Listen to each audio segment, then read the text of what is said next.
4 years have come down to just 4 potential matches. The final journey with the San Diego Loyal starts tonight in the USL Championship playoffs.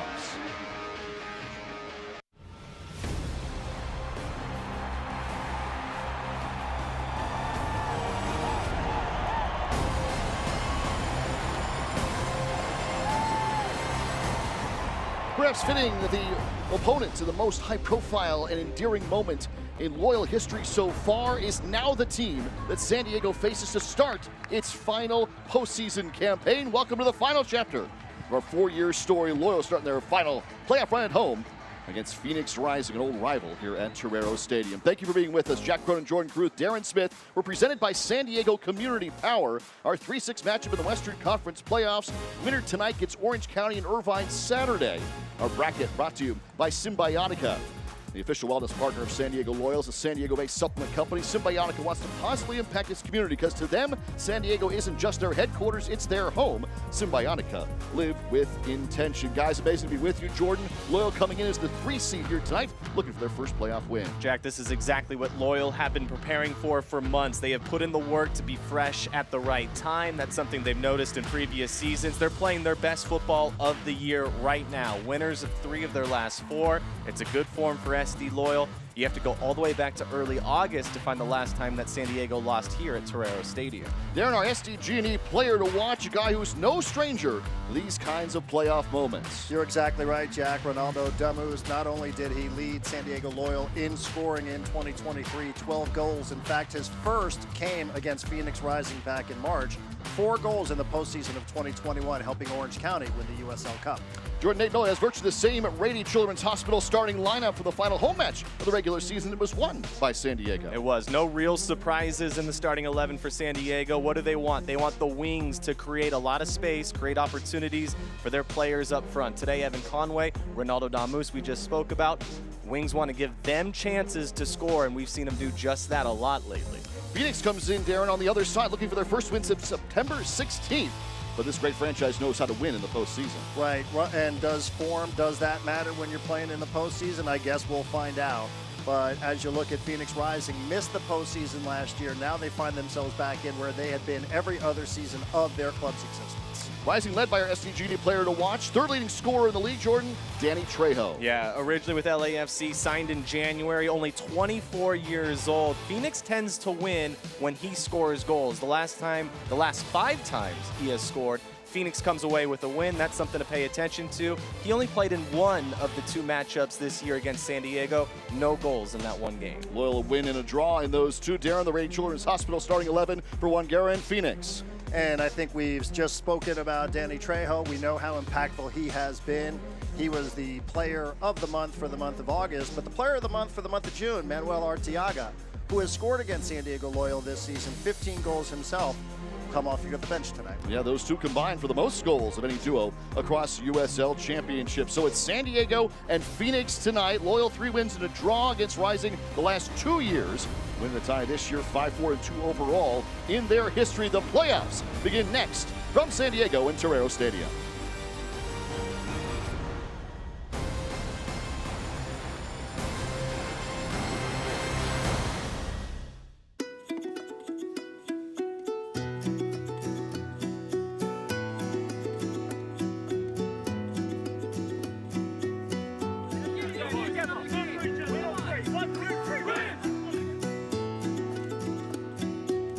Amazing feeling, and I don't think I would want it any other way. The way we're just hungry, and I think this is going to carry us on to the playoffs, and we're ready to do something special. Each day, I commit to strive and to lift, knowing hardships will come, but I will persist like the sun, rising, though knowing it sets. I will rise and win the day. My day. Symbiotica. Win your day.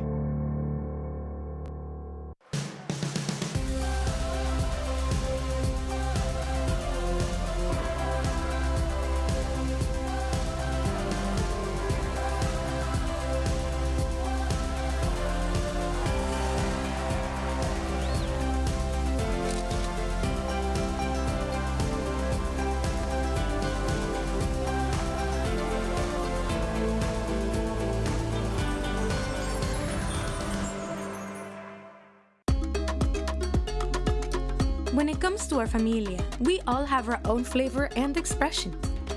Some are bold. Others are complex. Some are, well, a little spicy. But at Tequila de Corralejo, we believe sharing our individuality is what makes gathering together so fun. Here's to those who stand tall and share their passion. Salud. It was 4 years ago that Andrew Vassiliadis, Warren Smith, the great Landon Donovan brought the San Diego Loyal here to Torero Stadium, launching the team in 2019, playing first in 2020 through 2 years of the pandemic. And now in their fourth and final season, hosting a playoff match, looking for their first win in the postseason. Tonight in the Tory green jerseys, hosting Phoenix Rising. A great rivalry contest these last 4 years. San Diego in the Tory green, Phoenix in the red. Our 3-6 matchup in the Western Conference.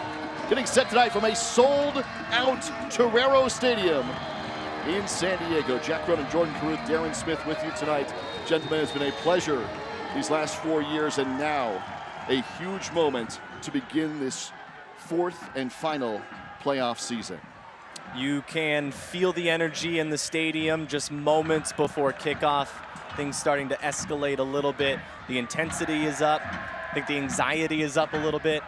I think the excitement is up across the board. The locals, Chavos as well, very excited for this match. And as you mentioned, a sold-out crowd.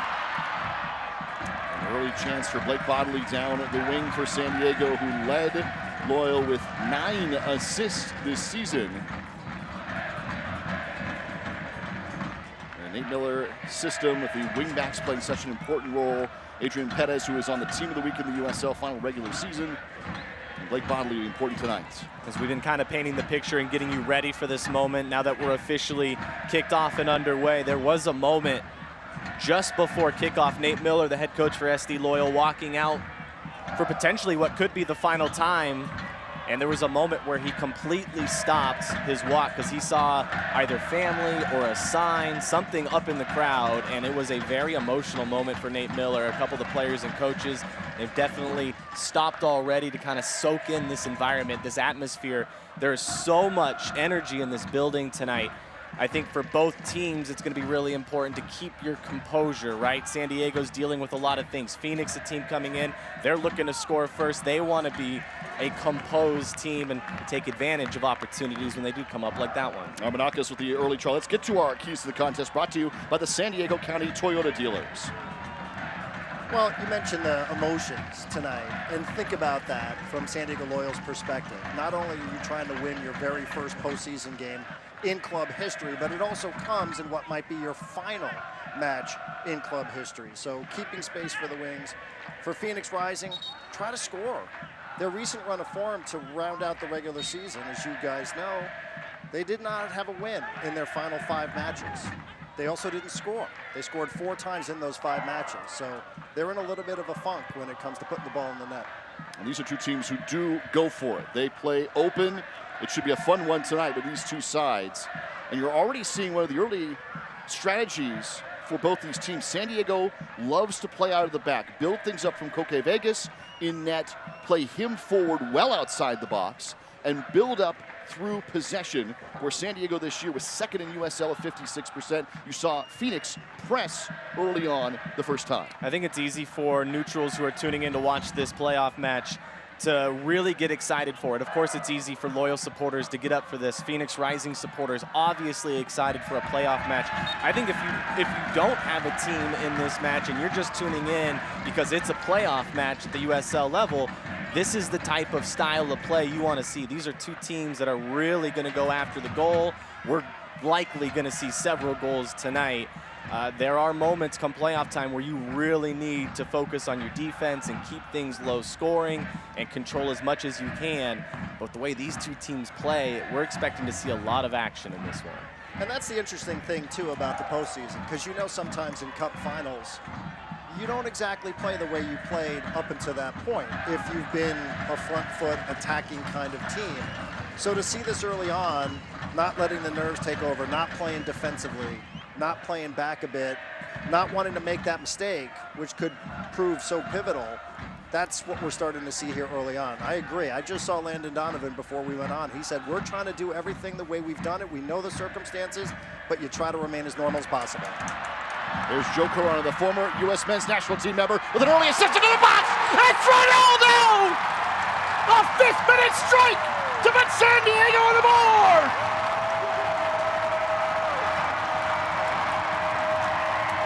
Ronaldo Damus comes up big at the biggest times, and we see it again here, an opening goal just minutes into the match. Two teammates in Joe Corona and Ronaldo a year ago playing in Europe. Today, a playoff game, and it only took them 5 minutes to set something up. What a setup it was from Corona. Not only does this give San Diego Loyal an early 1-0 lead, this is also the first goal in postseason history for San Diego Loyal. It's a great finish from Ronaldo. An amazing pass from Corona, put it exactly where he needed to. Ronaldo just needed to get a foot to it, right? Just make sure you make contact, direct it in the right spot. He did, was able to beat the young keeper. And San Diego, plenty to celebrate early. It's pretty important as well because Phoenix is a team that really relies on that opening goal, right? It's a team that has won 12 times this entire season. In 11 of those 12, they were the team to score first. If they don't, it's been a huge struggle for Phoenix Rising. That is something that will now have to change for them. Does the regular season matter? It's a question we'll ask a lot during the broadcast, but if it does, will it carry over? I think that's something to pay attention to because they have struggled coming from behind after giving up that opening goal. And guys, that's the 13th goal of the year for Ronaldo Damus. It seems like all of them have come in the second half, or really the final third of the season. For the guy who was the MVP of the 2021 run for Orange County to score this early in the playoffs. As Coque Vegas takes this one down to set that kind of tone for these kinds of moments for Ronaldo Damus. Nate Miller has talked about this. In order for San Diego Loyal to be successful this postseason, they need Ronaldo Damus. They need him to be what he was for Orange County in 2021. 4 postseason goals, a match-winning penalty kick. He's come on as of late. He led San Diego Loyal all season long.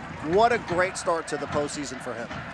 And not only do they need Ronaldo in these moments, they need the best out of Ronaldo in these moments. I think there was a long stretch of this season where you saw Toomey starting up front. Maybe you could have gone with Ronaldo there, right? It's a new player. He was signed in the offseason. This is his first season with the club. It would have been easy to say, all right, get him as much playing time, but you need him fresh. You need him playing at the highest level at the most important time, and I think a way that San Diego was able to create that opportunity for Ronaldo was having the depth that they do. Guys like Toomey and others who were able to take up a lot of those minutes during the season. We saw more Ronaldo late, and we've seen it carry over here in the playoffs. This is Joe Corona, who's down for San Diego, just had the assist on the opening goal of this playoff match in the 5th minute for San Diego. Corona's a San Diego native at a national city in Sweetwater High, went to San Diego State, played with the national team, and is signed here with his hometown club for this season. An early assist for Loyal of his fantastic career. And we mentioned Ronaldo getting hot at the right time as he has in the past. 6th goal in his last 5 matches. 6th goal in his last 5 games for Ronaldo. Incredible stretch. Well, Corona is getting up, great to see, and it brings us to our injury report tonight, brought to you by Synergy Orthopedics. One of the original members for San Diego 4 years ago, Elijah Martin, not in the 18 for San Diego tonight. And some of the other injuries they have suffered this year, Abia Cohn, Jackson Simba, and Elliot Collier for Loyal. Gerardo and Torres also out for Phoenix. Synergy Orthopedics bringing us our injury report. You know who's great to not see on that list is Grant Stoneman, the club's all-time leader in minutes. An original San Diego Loyal player from 2020, came off early in the regular season finale at Las Vegas around the 30th minute or so. Was said afterwards, hopefully it was just precautionary, and now that appears to be the case since he's in the starting 11. He is starting in the center of that 3-man defensive line that turns into a 5-back setup on the defensive end for San Diego. Grant Stoneman, his 4th season with San Diego. The center of that defense, along with Camden Riley and Carlos Guzman, for Loyal in the back line. It's good to see Corona back on his feet, available for San Diego. He's been so good for Loyal. He's done so many different things. We've seen him creating goals the way we just saw with Ronaldo. That's not a new thing. He's been doing that over the course of the entire season. We've seen him score goals. He has been such an important piece to the puzzle of San Diego Loyal this season. And he's a piece that really, he's fit in perfectly, right? There really wasn't a lot of growing pains for Joe Corona coming here and adjusting to playing with the brand new team. He and Ronaldo came here after playing together in Europe last year, and that connection has really shown itself several times this season. See Corona healthy enough, available to go. We've seen him take a few knocks this year, so to see him continuing out there, it's an important piece for San Diego. There's no doubt about that. He has fit in very well with that midfield of Colin Martin playing in the 6th role, that defensive mid. Charlie Adams, the captain for this San Diego squad. And of course, Alejandro Guido is available off the bench tonight in the 18 for Loyal. Phoenix, a bit of possession in the attacking third. Here is Danny Trejo, who was 3rd in USL in scoring this season with 17 goals. Manuel Arteaga is coming off the bench tonight for Rising. He had 16. They're a top goal-scoring duo in all of USL Championship. Trejo, who played with LAFC on a full contract last year, was in Vegas, their reserve team 2 years ago, signing with Rising this year and scoring 17 times. Really seems to have found himself here with Phoenix after last year with Lights. First opportunity for him in the postseason. He's playing off debut tonight at San Diego for Rising. Martin sends it ahead, looking for Ronaldo. Well off his line is the 21-year-old keeper, Rocco Rios Novo, for Rising, who spent time with the MLS squad in Atlanta as well as their reserve side, Atlanta United 2. Good possible counter here, out wide for Phoenix. Manjoma. And it's taken away. Guzman a chance. Playing it up high for Ronaldo. Already won tonight for Ronaldo Damos. Waiting, switching, looking for Bodley, and it's intercepted to the far side. That's tough. They played the advantage, but the advantage was gone as soon as Guzman went down. I'm not sure why the advantage was given there. San Diego didn't have anything to create out of it. Well, here's this wide open back and forth that we talked about to begin things here. Both these teams can do it. And it'll be a whistle going back the other way. You hear the reaction from Torero Stadium. It's not just because San Diego didn't get the call. That looked like a moment where maybe it was just a slip. Ronaldo coming across maybe gave the impression that it was more of a touch. I don't know. That looked like it could just be someone losing their footing.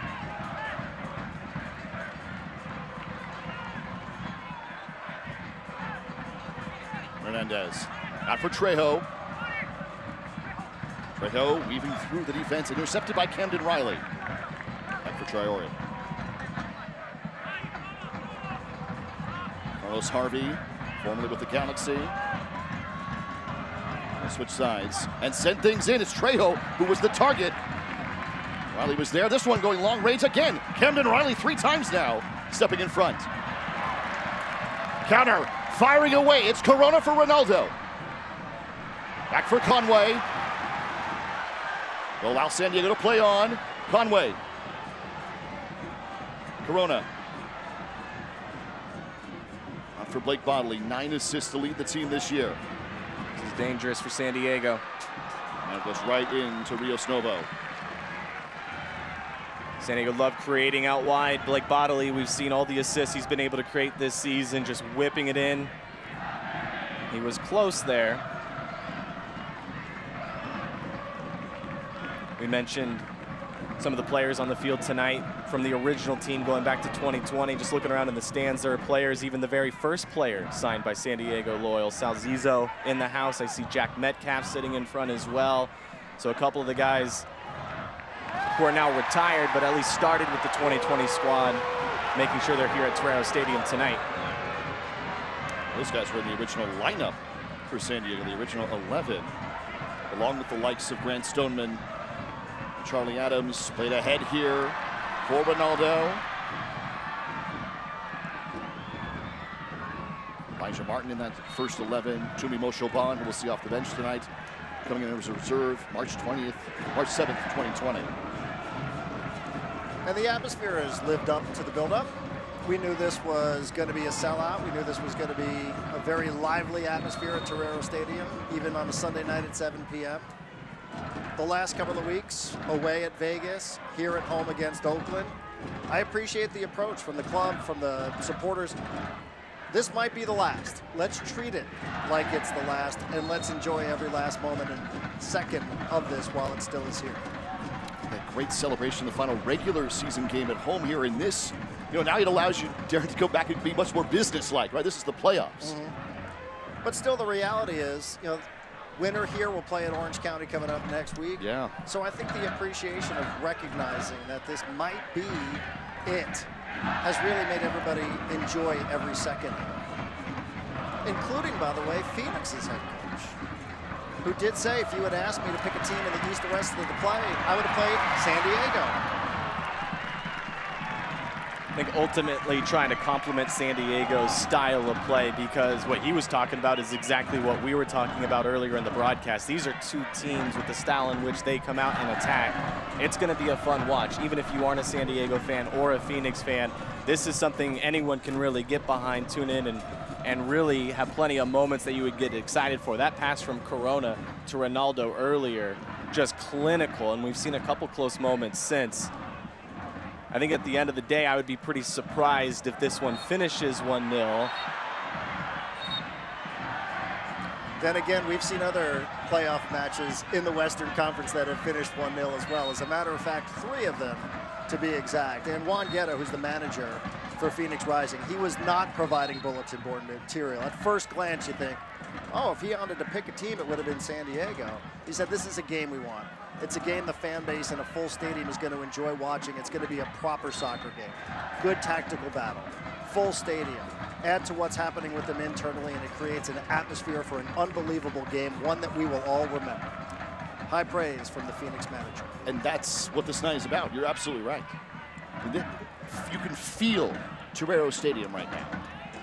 You felt it before the Ronaldo goal. You certainly now, as we enter the 17th minute. San Diego's a goal to none. Even going back to the final home regular season game for San Diego. Little trip ahead here. It's Trejo. Trejo into the box. Is going to be pulled down. That's a penalty. The point to the spot. Trejo is pulled down from behind. It'll be a penalty and a potential equalizer. Here's some groans. It's the right call. Perez wrapped his arms around him, took him down, almost felt like he needed to. It was a great look for Trejo. What kind of card here, if any?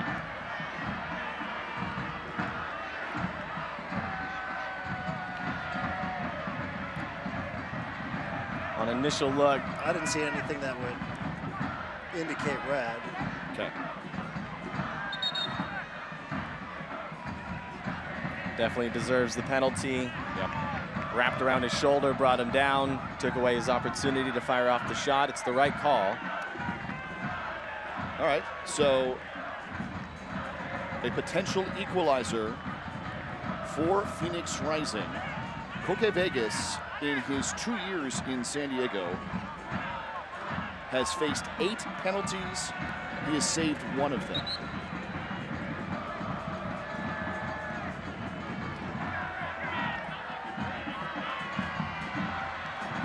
Won't be Trejo to take it. The pass, Armanakis, who stands to the line for Phoenix Rising.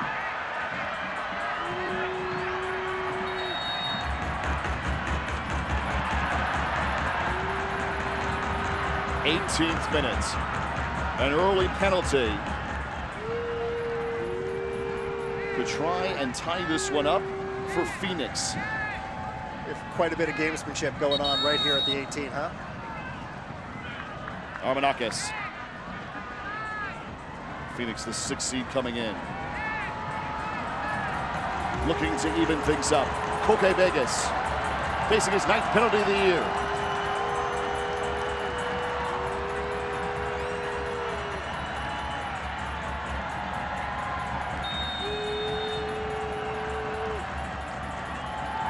Armanakis, stutter step in. We are even at 1 apiece as Phoenix converts in the 19th.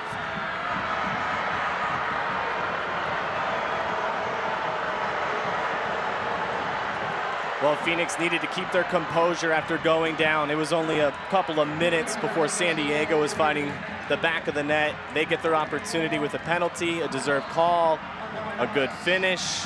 I don't know if taunting the stadium tonight is a good idea. We'll see how that plays out. Because what we were starting to talk about before that penalty set up, going back to that final regular season home game here at Torero Stadium, we weren't sure if we would see another. There was a moment where San Diego went down, and that may have been the loudest part of this whole game here inside the stadium as they encouraged the players to get back in it. And did they ever? They scored a ton that night, including a hat trick from Ronaldo. So you'll hear it now from Torero Stadium. It won't be a moment where they get quiet and they feel, all right, well, Phoenix is on and now it's tied. This is probably going to motivate Torero Stadium to be even louder. I would say especially, too, when Armenakos is on the ball, given that he was trying to encourage the crowd to make even more noise, and the crowd responded in kind. Well, we told you, this is how these two teams play. They go at it. And we've already seen a pair of goals in the first 20 minutes of this playoff matchup tonight. Trejo does not get his 18th goal, but he might as well have set it up. Forcing the penalty, drawing the kick. Armenakos converts, one apiece. After Ronaldo scored, Trejo converts on the penalty creation. Or even at one apiece. The winner of tonight's contest will go to Irvine on Saturday night to face off against Orange County, the 2 seed out west. It'll be San Diego the 3 or Phoenix the 6. It's one thing we've talked about all season, Jack. How deep is the Western Conference? There's so many teams, especially that playoff race. It wasn't just trying to figure out what teams are going to sneak in, what teams are just going to miss. There are plenty of teams with the quality to be in the postseason this year, especially out west. We saw a lot of upsets out east, so that kind of tells me there's some deep quality out there as well. But the depth out west, it's something we've chatted about. So going to Orange County next week will not be easy. Sacramento, San Antonio, these teams still alive. That will not be easy for whoever gets out. So this is just the beginning of what will be a very big challenge week after week as you try to get all the way to the USL final.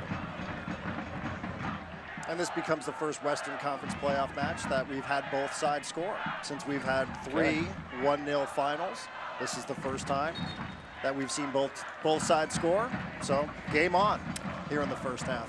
Colin Martin is down for San Diego here. This is not in the run of play. Martin to be attended to one of the original members of San Diego Loyal. It was this matchup back in 2020 where San Diego really made one of the stands, the statements that propelled them into the community. In defense of Colin Martin, who is down now for Loyal.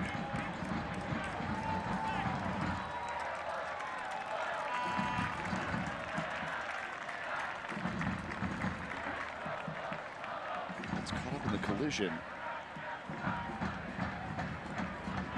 There's a lot of traffic.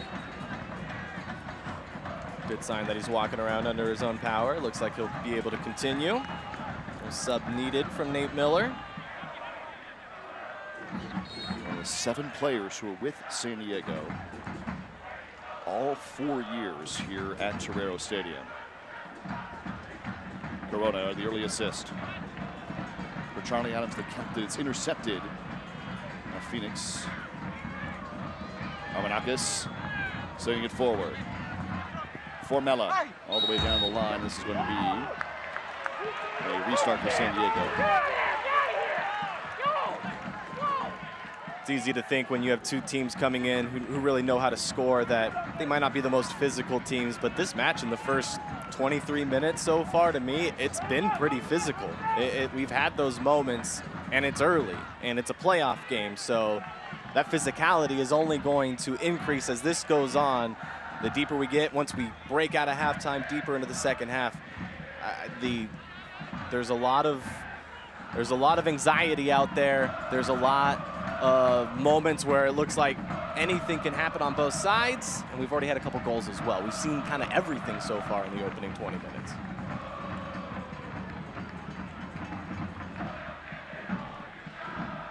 It's definitely not just 2 teams that are full of finesse, try to score goals. Hey, they're throwing their bodies around as well. It's been a physical match. Both sides just going for it, which is just creating awesome playoff soccer. There's Grant Stoneman, a member of Team 1 in San Diego. Martin is back out there, so that's great to see. There's Koke Vegas. His second season starting in net for Loyal. This one's intercepted.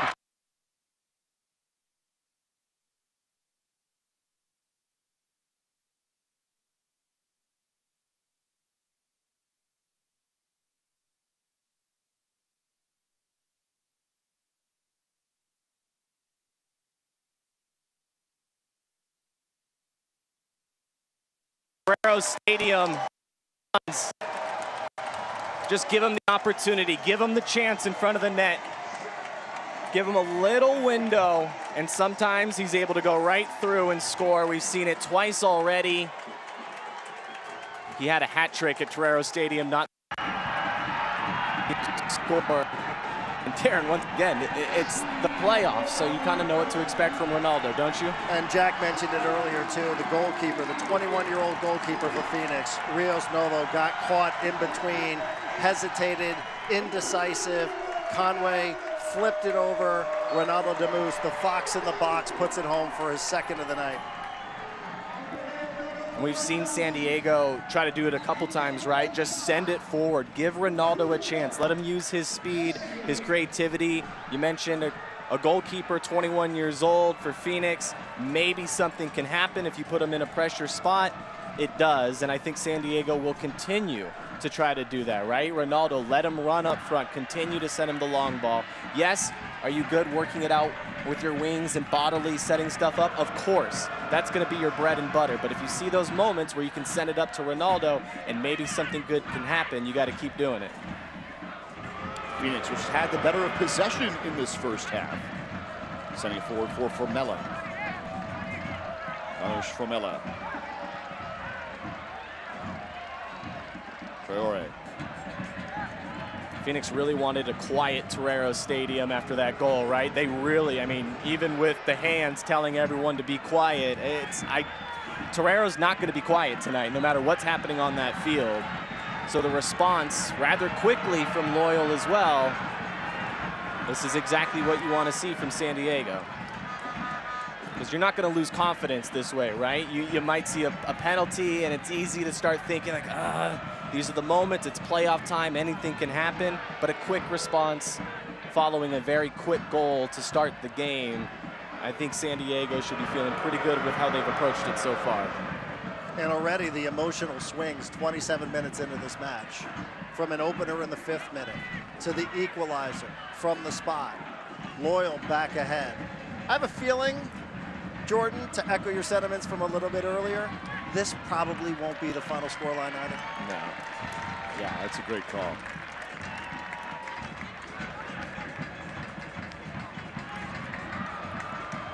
Well, getting a little mist here, a little heavy marine layer at Torero Stadium for this. Not in the forecast. Night contest. Oh, that's a Linda Vista USD Torero Stadium special.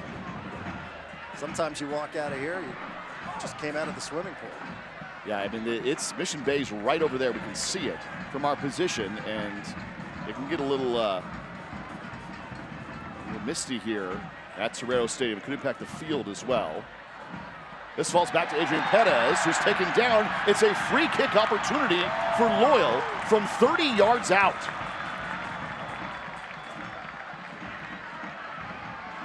So this will set up Charlie Adams and Joe Corona to have a little battle of who's going to take it.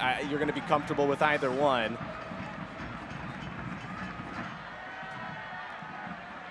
Good call there. It's the right call. Perez goes down.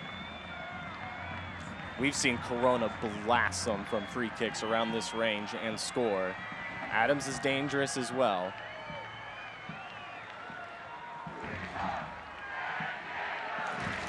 Adrian Perez, who this year scored 10 times, reigning Team of the Week in the USL, one of the MVP candidates for Loyal this season, and one of 4 players who scored at least 8 goals. We've already seen Damos tonight, Conway, Moshoban, and Perez. He has 10. Just one of the most consistent players that we've seen play for Loyal all season long.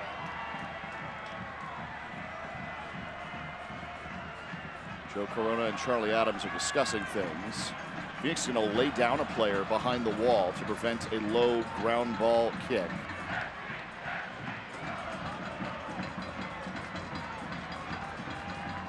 Which, if it's Corona taking this, you don't often see him go low. Rocco Rios Novo, member of the youth teams in Argentina. Under 15, under 17, 21 years old out of Atlanta's system. This is right in front of the locals, too. It's Adams who fires away, and it's just taken down. Rios Novo with a save. Right on target. Rios Novo, not the tallest goalkeeper that we've seen, and that one was placed beautifully. And that's what you want out of those, right? Give yourself the chance, at least put it on target, get enough power there, force the keeper to make a save. That's not easy. You're at least asking him some questions, right? He has to leave his feet. And we were just talking about a little drizzle coming down. It does impact it. It probably sounds like we're in San Diego just talking about any possible weather that's getting thrown our way, but it really does impact the field. It impacts the ball, the feel of the ball. Darren and I did the pre and post game show here for years. Our post-game notes were always soaking wet, not because of what we were sponsored by during those shows, but because there's so much marine layer out here, and it really does impact the field. Carried into the 18, and went off the post! It's still alive, and again! Off each side of the woodwork!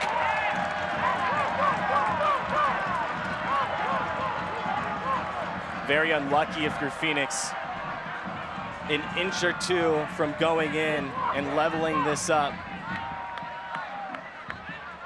Good space, create the opportunity, fire off the shot inside of the post. And you got to be pretty frustrated that you can't put that follow-up away because you had the space and you had the look. Marmenakis with the initial shot. You know how you know that? Not because we have the benefit of replay. You could hear the crowd boo him as soon as he had his first touch. So Phoenix goes off both posts. Not often seen in that type of scenario. It's a pushing and shoving. Ronaldo was hit while he was in the air, so that's what San Diego's complaining about. But Loyal are lucky to not have this one even at 2 apiece. There's no doubt. I don't think the chances are going away either. Phoenix are going to continue to create. San Diego is going to continue to push forward.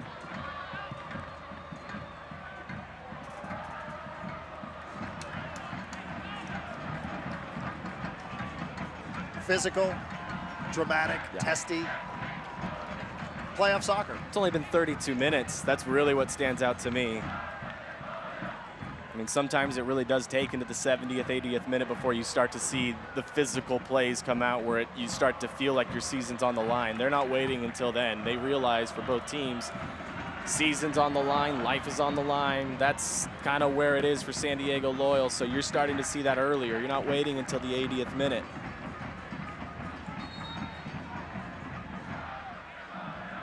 These two sides throwing their offense forward.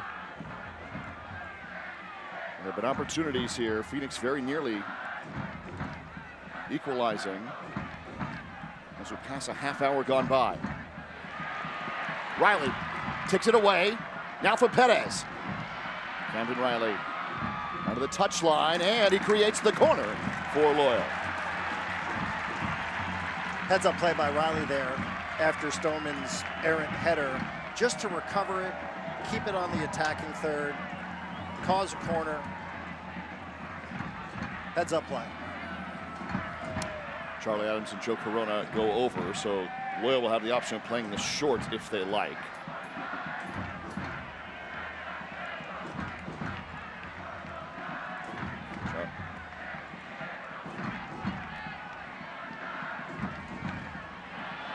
Sent in. It was fired, and it was Colin Martin who took a shot at it for San Diego.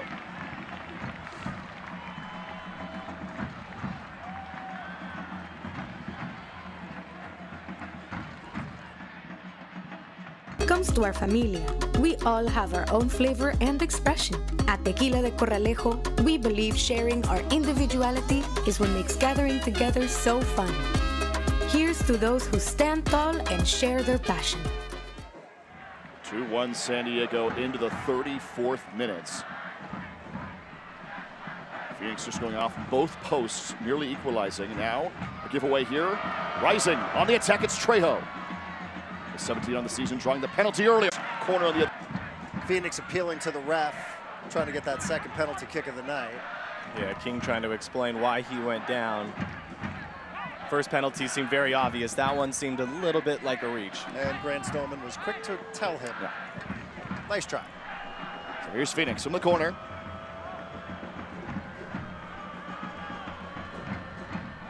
Sent into the top of the 6.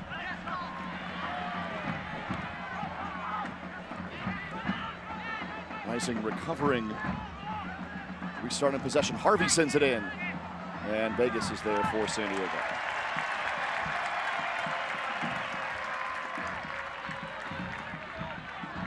This crowd is locked in tonight. It's not a crowd that's just shown up to watch a couple teams kick a ball around. They're engaged. They know what's happening. They're keeping score of what players are doing what.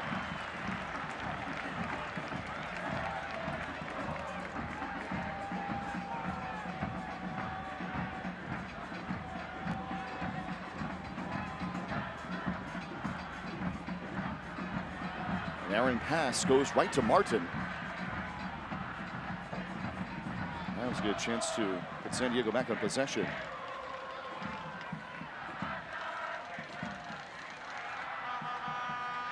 It's about 65-35 possession so far in this one in the first half. Well, thanks as always to the virtual stat man, Sean Kelly, as he usually does, joining us virtually. Even providing us with some expected goal statistics. Oh. One of his favorites. Yeah.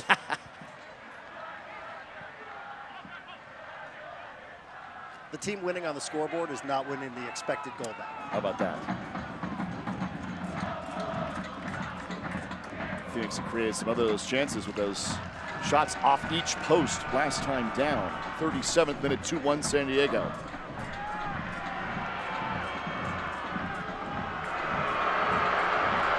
I remember.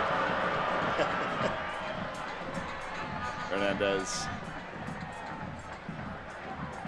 Now for Traore. Sending in up top. Loyola had collapsed defensively.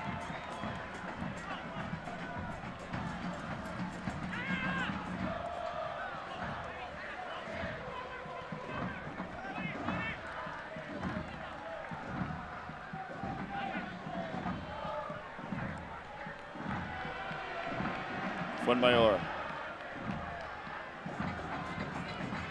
Hernandez forward. Guzman is there defensively. San Diego takes it away. It is Adams. Up the line for Bodley. Now Conway. Conway cuts it. He's already got an assist tonight. Conway cuts it back. Oh, fires. What a stop for Phoenix. What a move from Conway to create that space. He had two opportunities at that point. Either fire off the shot, which he did. It looked like he had some options as well. But what a move. Just turning his defender around, finding that space. And a really good job to slide in front and get in the way. But he was going for the shot there. It's John Stenberg on defense for Phoenix. Here's Conway again at the 18 turns. Let's go. When Stenberg was recalled from loan, Phoenix got better by a half goal defensively. He's on loan in Sweden. They brought him back here to Arizona, and he has been outstanding. Well, plays like that, I think you can understand why, even if you don't watch Rising on a regular basis. Their goals allowed went down by nearly a half per match. It's making an impact. And of course, Alejandro Fuenmayor, people might remember, was with Oakland Roots last season when Roots came into Torero Stadium and walked away with a 3-0 win. Not a great memory on a local level, but part of the Roots side that really had Loyal's number. That's in the matchup. When we talk about, this one being free and open and flowing, that was a much different looking matchup last year. Adams sending it in. It's high into the air. Keeper not out just yet.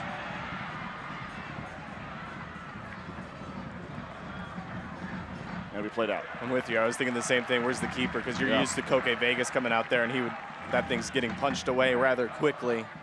But a couple extra moments for that ball to get bounced around. Nothing coming of it. There's Conway again, has been involved early for San Diego. And Adams get whistled. So we remember the playoff game from last season. Loyal ended up with 8 players on the pitch, 3 red cards, 3 players sent off. We've seen a pretty physical match here. And the more physical it gets as it goes on, you wonder what role, if any, the referee is going to play. We've already seen a penalty, which we all would agree.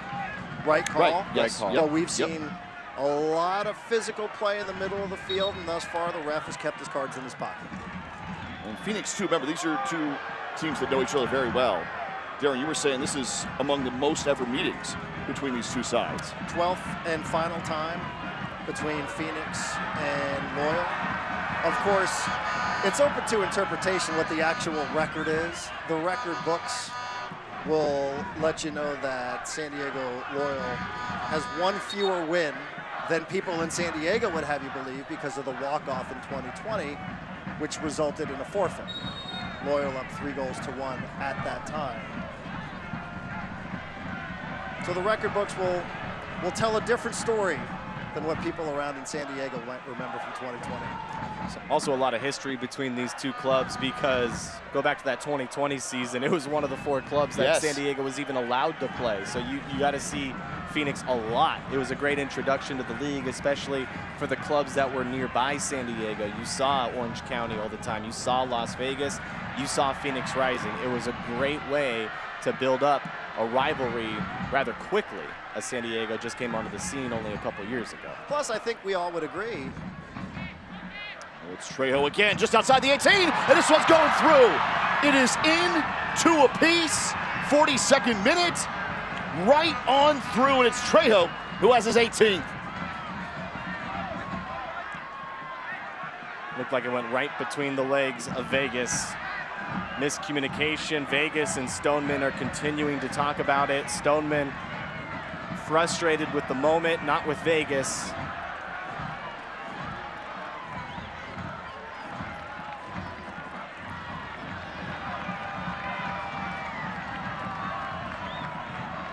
But for San Diego, that's a tough way to give up the equalizer.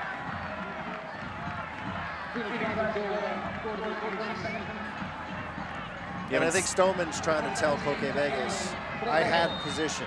I had position. You didn't have to come forward here. Not what you would have expected in a playoff match. We've seen some interesting decision-making from both keepers. Now Phoenix on the attack again. Here's Trejo one more time. A no-look pass. He gets it back. Out wide. Carmelo on the overlap. This one left foot. Taken down by Vegas. Strong look from Carlos Harvey. But Koke Vegas is up for it this time. Yeah, good work from Vegas there, making sure there was no deflection, able to keep it in front of him, keep control of it. It wasn't just a clean catch. He did have to get it down to the ground, but he was able to keep control. That's the most important part. So we are even at 2 apiece here right before halftime. How many more will we see here throughout the rest of the night? Riley down the lines will stay with San Diego. We mentioned Phoenix had been in a little bit of an offensive drought recently. Had not had a goal from open play in the first half since September 2nd. A month and a half.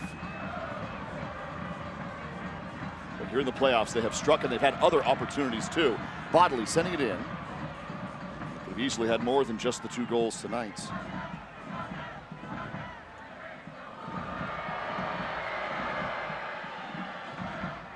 Yamanakis hearing it from the crowd. We were talking about that 2020 season, the first season for San Diego Loyal. And I think we all would agree, when we were learning about the USL Championship, there were clubs like Sacramento and Phoenix that you said, this is what you aspire to be. Postseason every single season. Top seed, Western Conference Finals. Two-time Western Conference Finals for champions for Phoenix Rising. Still the elusive USL Cup. They've avoided that, but this was one of the clubs that you looked at. Record-setting goals, win streaks. Those were the standards when Loyal arrived in this league. Phoenix is right back at it in the playoffs this year for Mela. Armanakis. And San Diego takes it away. It's Conway. And then Conway goes down for Loyal. Back the other way. 10 goals this season for Evan Conway. Part of that attack for Loyal. Double-digit scorers. He's helped create tonight a couple opportunities, including the second Damos one. We've seen Nate Miller make some changes at halftime a couple times this year. I don't know if tonight's going to be one of those nights. We're going to get 5 minutes of stoppage time added on here for the first half. We'll definitely have options. Phoenix definitely have options off the bench. Certainly. But most likely, I mean, this is going to be the same starting 11s we'll see to start the second half. And another one. Another chance here. Just wide. For Mela. Wide far post. Another Phoenix chance.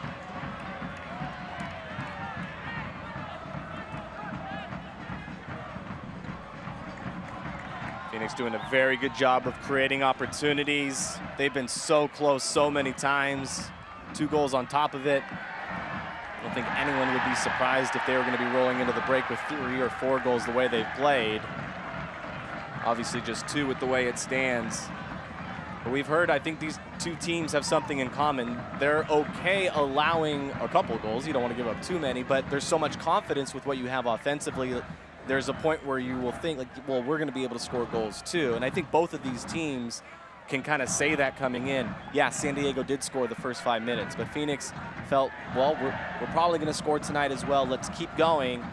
And they've been able to tack on 2 since then. San Diego, of course, have added another, but these are 2 sides. Even if they give up a goal, they have enough confidence offensively that they're going to make up for it. Phoenix has Manuel Arteaga, their second leading scorer, available off the bench. San Diego has Tumi Mosherban and Alejandro Guido available as well. And we get a card for Charlie Adams.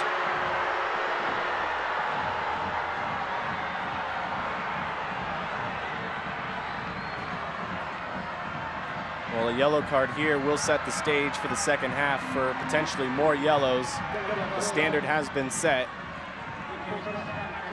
because it has been a physical match. We just haven't seen a lot of yellow cards coming out quite yet.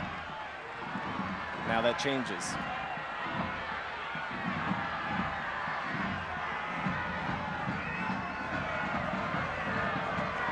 We've seen Adams going to the ground quite a bit lately.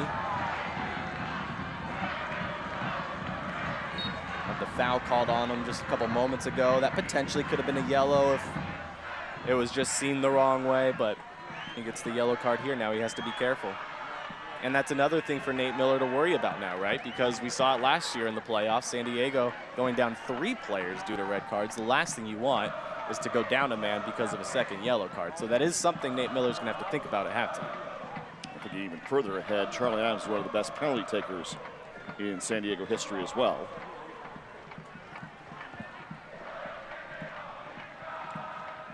Phoenix will play it back here in stoppage time.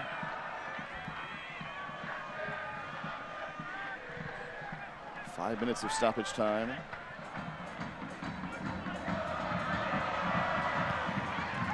Perez playing ahead. Corona's going to get a chance at it. Down the line for Joe Corona. Playing it through. Leaving it for Martin. Bodley. For Adams. Back for Martin. Charlie comes to it. And now a chance for Phoenix. On the counter, Trejo is on the run. Playing it back in. Armanakis. And it's Riley who takes it away. Well, here we go. This is wide open at the end of the half.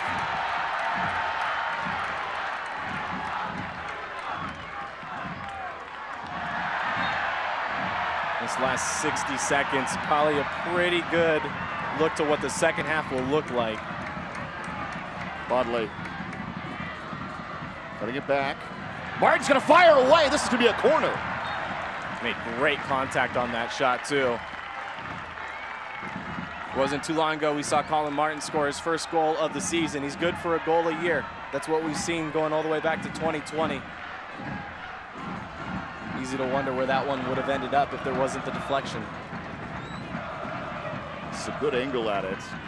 Yeah, it was trending a little more low in line drive, so well defended.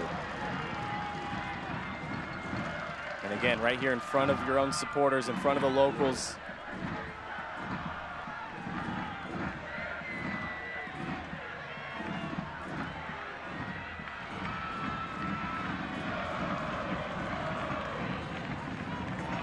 Adams.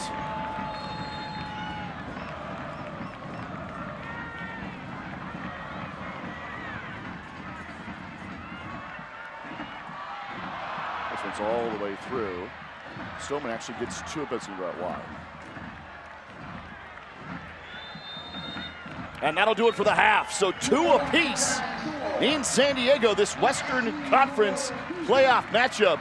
The 3-6 match goes 2 apiece to halftime here at San Diego. We've seen pretty much everything in that opening 45. The second half is going to be unbelievable. You can just feel it in the stadium, the way these two teams are playing. We're set up for a lot of fun in the next 45. Take a breath, everybody. Take a few deep breaths. Do what you got to do. You will not want to miss a single minute of the second half. 2 apiece. The winner gets Orange County and Irvine Saturday in the bottom half of the Western bracket. The 2 seed awaits. It'll be San Diego or Phoenix here in this first half, the first 45. 2 goals apiece. Coming on back to halftime in San Diego.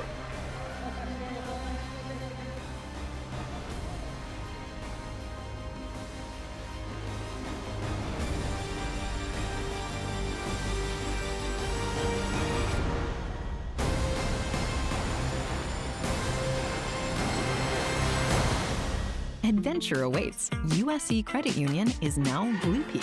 From buying your first home to booking that bucket list trip, we're saving for your golden years. Blue Peak is here to support all of your life adventures, and we've been doing it for more than 85 years. Today, we are proud to serve broad and diverse communities and deliver the personalized service you deserve. So go ahead, blaze your own trail, and become a Blue Peak member today. Visit us online at bluepeak.com. And yet another diving save by Koke Vegas. What a game, huh? I don't know. I'm so worried about my investments, I can't think of anything else. You know, you should let the professionals at Lucia Capital Group handle your investments for you. Lucia Capital Group? That's what I said. They've got investment advice and more right here in San Diego. So I can let them handle my investments, and I can actually pay attention to what's going on the pitch. Yes, you can do your job. Look out! Lucia Capital Group. Investments, planning, and more. Go to lucialoyal.com. This tiny payment thing is a giant pain. Hi, ladies. Alex from US Bank. Can she help? How about a comprehensive point-of-sale system? They can track inventory, manage schedules, And customize orders? That's what US Bank Business Essentials is for. What about a new oven? Can US Bank help us there? We can serve loans in as fast as 12 minutes. That would be a big help. Huge. Jumbo. Ginormous. Finding ways to make your business boom. That's what US Bank is for. We'll get there together. This is why.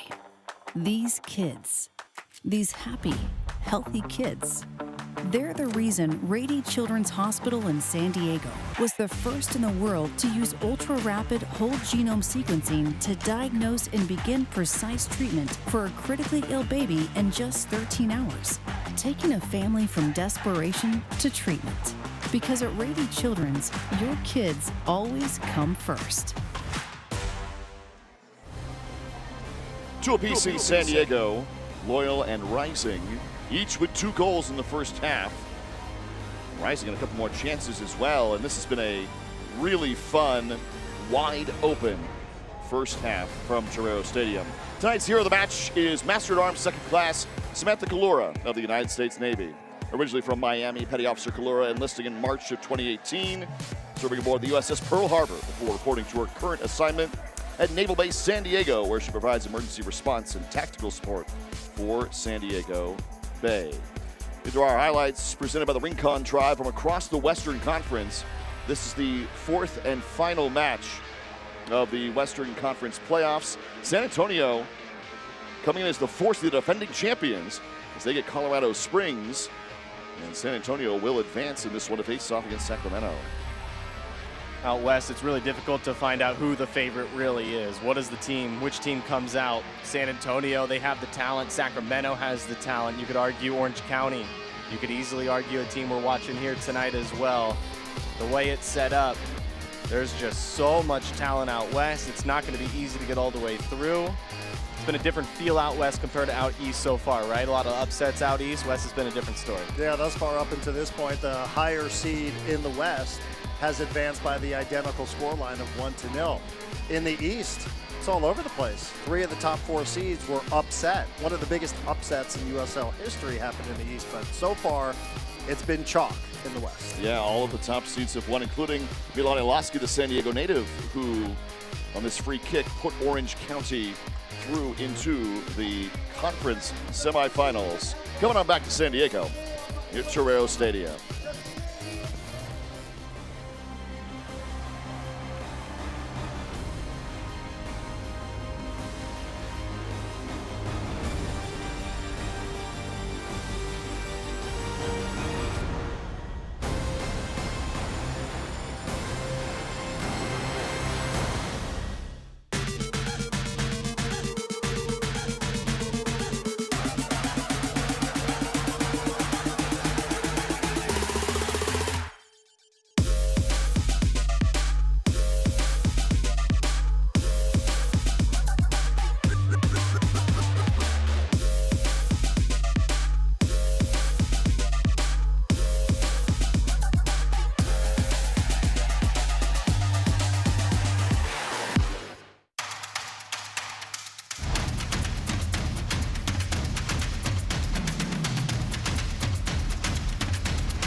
We all have goals. But let's be honest, most of us aren't going to be professional athletes. But if your goal is to finish your degree, we can help. Come to a university that puts your goals first.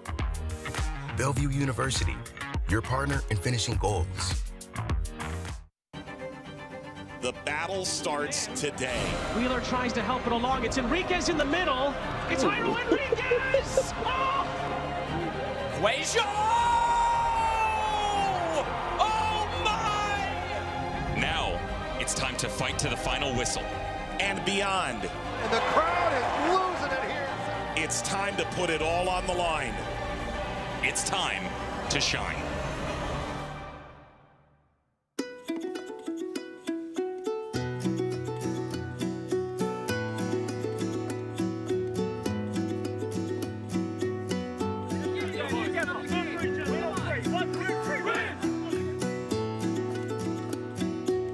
Amazing feeling, and I don't think I would want it any other way. The way we're just hungry, and I think this is going to carry us on to the playoffs, and we're ready to do something special. Halftime coverage in San Diego is brought to you by Blue Peak Credit Union. San Diego and Phoenix, 2 goals apiece from Torero Stadium. Our first half highlights are brought to you by the Rincon Tribe as San Diego struck first, Phoenix equalizing each time. Back and forth we have gone. Darren Smith, Jordan Caruth, we start in the 5th minute. Did not take very long. We've seen it, especially lately in the season. Joe Corona setting up Ronaldo, and here it is again. Corona sees Ronaldo's making a run. He just had to get the pass around one defender. Ronaldo just had to put a foot out to it, make contact, able to beat the keeper. Really good touch. But really, the pass was probably even better. A goal 4 years in the making. First ever. History here at Torero Stadium. First ever postseason goal for San Diego Loyal. Now this created a penalty. Danny Trejo taken down in the box. Right, it's a difficult situation, but it's the right call. A little stutter step, finishing strong. Koke Vegas going to his left. Nothing you can do at that point. San Diego would go back ahead by a second Damus goal, and then Phoenix, behind Trejo, would score again. And it seemed like one of the things that Nate Miller's going to have to talk to Loyal about is how easily some of the Phoenix attackers got behind Loyal defenders, including this great chance for Phoenix Rising. Did not convert. Still, though, we're level at 2. Those went off the post before Trejo would put the second one in. Miscommunication between Grant Stolman and Koke Vegas. So that's 2 apiece is where we are. San Diego and Phoenix. Our stats are brought to you by iThrive MD, official partner of San Diego Loyal. Yeah, we've seen it all, right? We see goals, plenty of shots. They're on target as well. Possession definitely stands out a little bit, doesn't it, between San Diego and Phoenix here? Usually it's San Diego on the other side. We did see our first yellow card with Charlie Adams, so a lot of this in the match stats really setting the stage for a very fun second half. 2 goals apiece. San Diego and Phoenix are 3-6 matchup from Torero Stadium in the Western Conference Playoffs USL Championship from San Diego.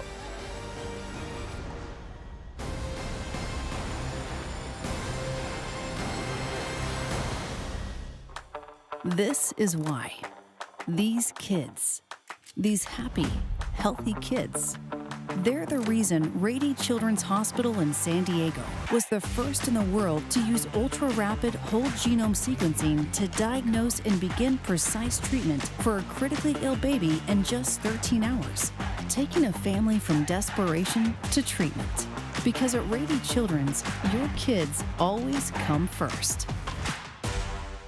Adventure awaits. USC Credit Union is now Blue Peak. From buying your first home to booking that bucket list trip, we're saving for your golden years.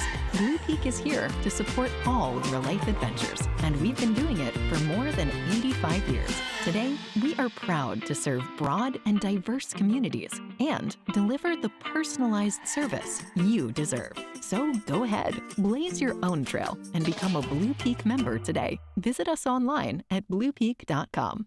Lucia Capital Group is a proud sponsor of the San Diego Loyal, and we've been loyal to the San Diego community for more than 40 years.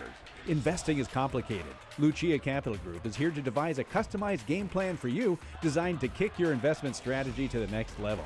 On the soccer field, you can't win without a plan. In the investment world, your strategy is your plan. Do not get left on the sidelines. Lucia Capital Group, investing, planning, and much more. Go to lucialoyal.com. Each day, I commit to strive and to lift, knowing hardships will come. But I will persist like the sun, rising, though knowing it sets. I will rise and win the day. My day. Symbiotica. Win your day. I'm Shane Gertie, and we're at Fair Play, North Park, San Diego. I've worked in restaurants since I was like 14 years old. I've managed and operated restaurants since I was, let's see here, the last 12, 15 years or so. Grew up playing soccer and hockey and stuff like that, and to be able to kind of combine those two things into one place with Fair Play has been awesome, especially the soccer portion of it. The concept for this started back in 2020, was when it was first brought up. I was already a managing partner, operating partner at Fernside with Adam Cook. And so he got his hands on this space and then brought me into the conversation. The Loyal were a part of the conversation as soon as this place was being talked about as a concept. So before any of the construction was done, Loyal were on the forefront of that conversation. You know, one, we knew we wanted to make soccer a priority, but we also wanted to make local a priority. So that checked 2 boxes for us.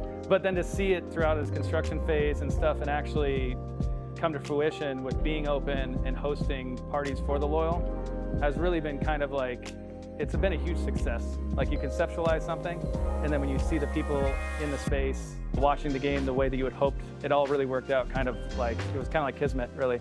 The World Cups in general they're really an awesome experience. Not only did they put us on a spotlight, because I think people knew to look for us for soccer and knew that we would do that.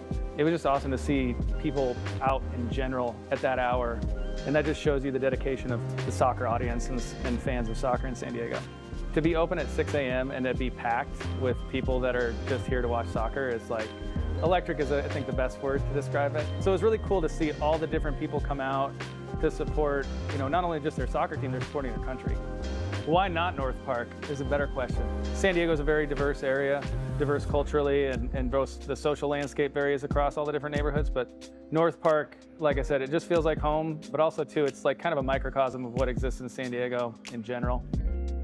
We intended Fair Play to be kind of a sports bar for people who don't like sports bars. So when you think of a sports bar, you just think of baseball, basketball, football, and then people come out and just watch TVs and kind of do their thing. And I think that people fail to realize that, like, there's other sports other than those things, soccer being one of them. We wanted to make it more of a community-centric place, and so we wanted to make it a neighborhood spot. So we put a lot more, attention to detail in the way of like our food and drink. Everything's very thoughtful. We put a lot of work and effort into that, to making quality products that people can enjoy even when there aren't games on. We wanted to give people that didn't find a home at other places a home here. Cheers, y'all. We'll see you at Fair Play.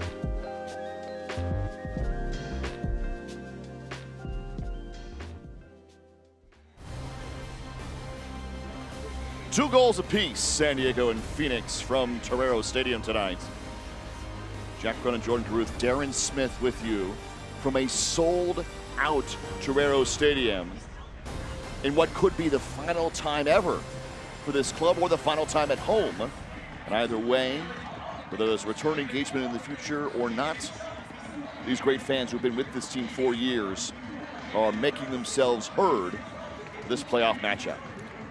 Had a bit of a sing-along there during halftime. We also had a proposal, a scoreboard proposal before the match even started. Congratulations to the newly engaged couple who participated in a trivia contest, with the final question being the most important question of the night. It's been eventful. It has been eventful up until this point. We still have 45 pressure-packed minutes to go from this buzzing Torero Stadium. A lot of energy inside the stadium tonight. San Diego going to be going away from the locals here in the second half. Phoenix going to be going right towards them. It's a match that was sold out by midweek. People have been very excited for this night, getting ready for it. There was a ton of energy in the first 45 minutes, and if you thought there was a lot of energy then, get ready for what's about to happen here in the next 45. Everything is on the line right now, and Phoenix, they want to play spoiler, don't they? They're coming in with a pretty good plan of attack. They're creating a lot of chances, and they were already able to net 2 home in that first half. This is going to be eventful here in the next 45.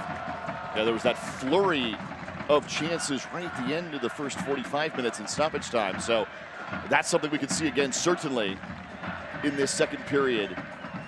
We are even at 2 apiece to start the second half. The winner gets Orange County Saturday night in Irvine, 7 p.m.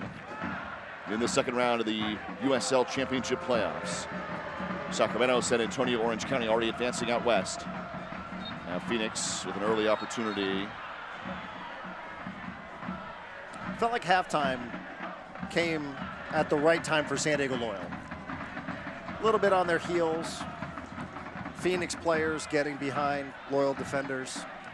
Feel like the break probably benefited Loyal timing-wise, not just based on the stat sheet, just the way the flow was at the end of the match, at the end of the first half. Yeah, they're still looking for their first lead this match. They've been playing catch-up or leveling things up, but you're right. If that first half had a minute or two more to it, I wouldn't have been surprised if it was 3-2 Phoenix. Oh, Vegas, what a save here. So we go out for a corner. Wow. So Phoenix picking up right where they left off. Yeah.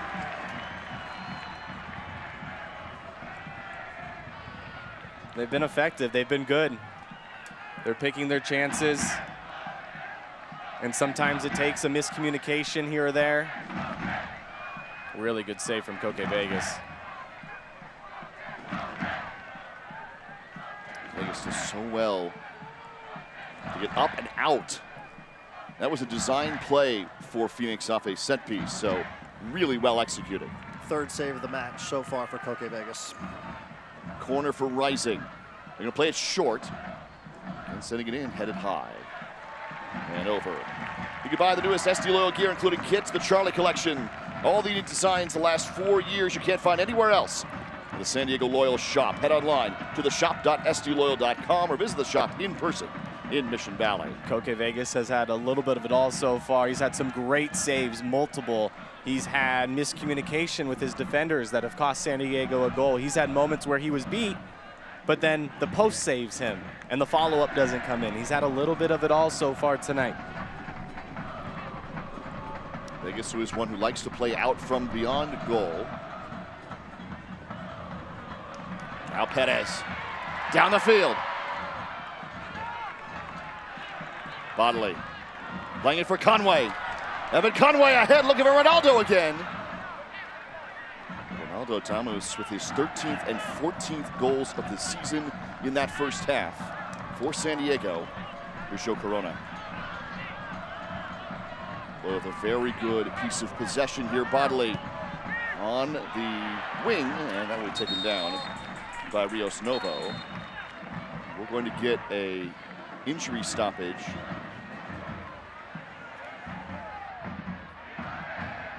Never underestimate the journey of a champion, because most champions are seldom celebrated. Palomar Health, champions of healthcare, champions for you.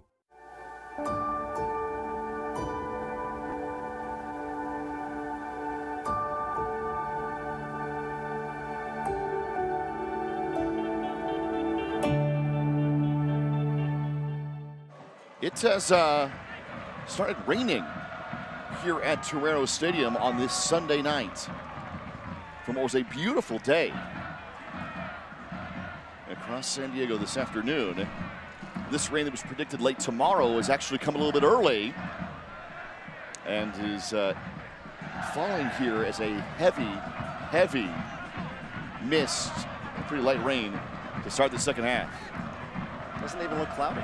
No. Guzman back on his feet. Looked like he took a shot to the mouth. Seems ready to go. He's just going to have to be given the okay. He has been given the green light. So back to full strength. 11-on-11.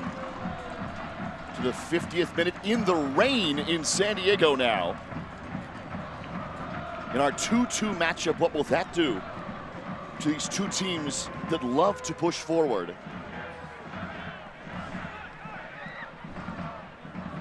It's a pretty, I mean, it's a light rain, but it's pretty steady. Yeah, it's unexpected.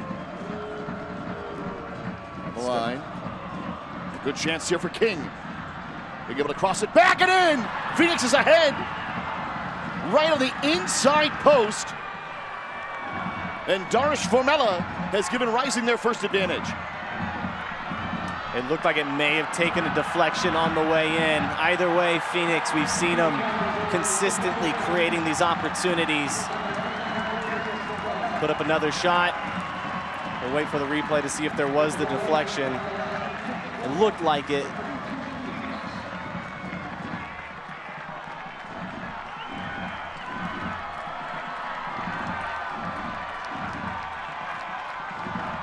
Guzman, who is just down, watches King go by.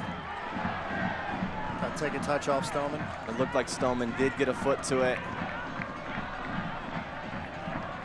I don't think it was going to be easy for Koke Vegas either way, but the deflection certainly didn't make it any easier for him. So Formella has given Phoenix their first advantage.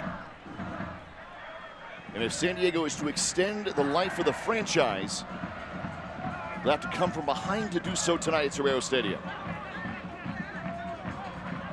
Obviously different circumstances, but in one of the regular season matchups earlier this year, Loyal found itself behind by a couple of goals in Phoenix.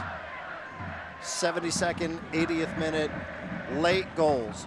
for Loyal to equalize, walk out of Phoenix with a point. Adrian Perez, what a move. He gets to the touchline. Oh, there's a little bit of traffic. It'll fall for Martin, who had 2 shots in the first half. Certainly not something you say every game. Coming up from that defensive mid spot for San Diego. And it goes out, so it will go to Phoenix. We've already had 5 combined goals in this one. Minute 53.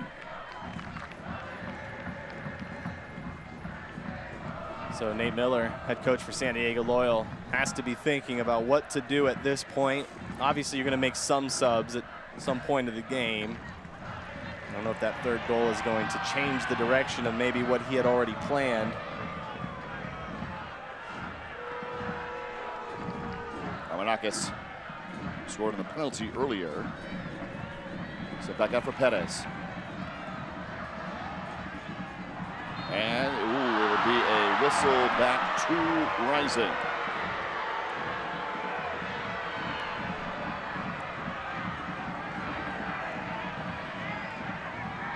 You mentioned substitutes, the role they're going to play. Loyal sitting with Tumi Moshaban on the bench, 8 goals scored thus far this season. Club's all-time leader, Alejandro Guido, also midfield, capable of scoring, assisting. He's on the bench, but flip side is, for Juan Guerra, you also are sitting on 15 goals in the form of Manuel Arteaga. So there's a lot of firepower on that bench. Who will make that first up? Here's the restart. Sent in, and Vegas will come out to it.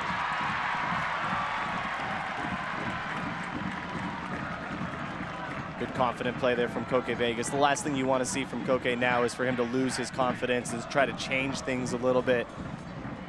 He's got to be able to go out there, attack, go after the ball the way that we've known him to do. Great couple of passes for San Diego. They'll set up Bodley for the cross. Trying to find Ronaldo for a possible hat trick. It'll be a throw-in for San Diego. That right there is exactly how San Diego have created so many goals this year. Bodley out wide, swinging it in low, powerful pass. Defender was able just to get in front of it that time. Carlos Guzman.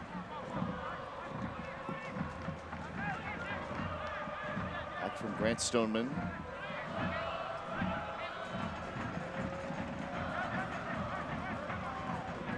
Here's Bodley again, swinging it in.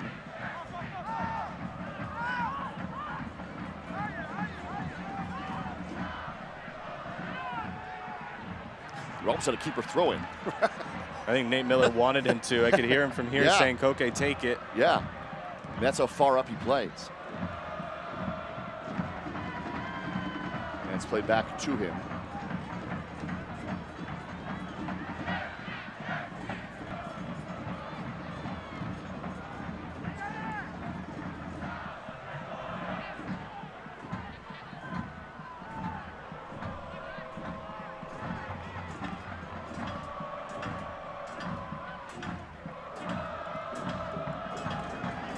Rising the 6th seed with 12 victories on the season, 10 draws.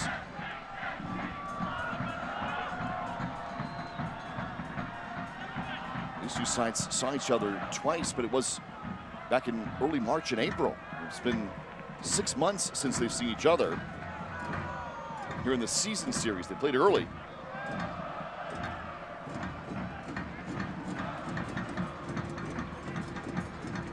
Locals making all the noise inside Torreira right now. Vegas, a chance here. Perhaps an open net. It's Trejo waiting. And they'll turn again. Oh, stopped by Vegas.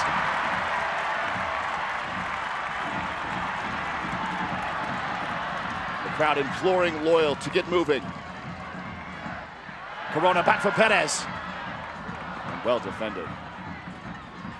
It's another really good opportunity for Phoenix. It's tough. You have to go back through the entire schedule to really look and find a moment where San Diego has been giving up so many chances in a game. It feels like Phoenix really have some things figured out right now. 3 goals already. They've hit the post a few times. They've had a couple other opportunities. They've had a ton of chances tonight. It's not just possession for Phoenix. They're dominating possession. Sometimes that is wildly overrated. They're dictating the flow, the pace of the match. It's Phoenix's pace. Right now, San Diego Loyal doesn't have any rhythm to it. And I think we saw a glimpse recently of what Loyal really wants to do, right? They were getting the ball to Bodley, and he was getting a couple opportunities. Ronaldo had a close chance, good play by the defender. That's what they want to do. That's what we've seen San Diego do all season long. Yeah, you can throw it deep, and hopefully Ronaldo can do something special, but their bread and butter, as we've talked about, is going out wide, using the wings to their advantage. Carlos Harvey picking up the yellow card. Referee indicating it was his 3rd hit, so part of the reason why the yellow was issued. And San Diego gets back to it. Camden Riley ahead now for Conway. With Perez ahead of him. Conway. Winning back for Adams.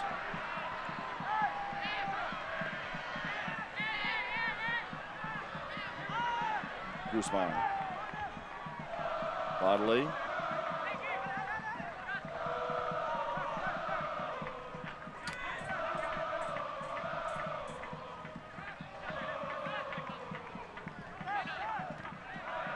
Martin makes the turn. Playing it through Ronaldo. Corona. And Phoenix does well to take it away. Chance for Trejo. And played wide. Vegas is going to come out to it and fire it back in. Actually gets it ahead, looking for an assist. Ronaldo, can he make the turn? Wow. What a moment that was. Koke Vegas coming all the way out just to even set that up. If he's playing any deeper, Phoenix is looking at another opportunity to slam one home. Instead, he was able to get a full foot to it, find Ronaldo, and Ronaldo was very close to setting up something. Just play back in, but nobody's home. Trejo. We're seeing it more from San Diego, out wide, using Bodley, trying to create that space.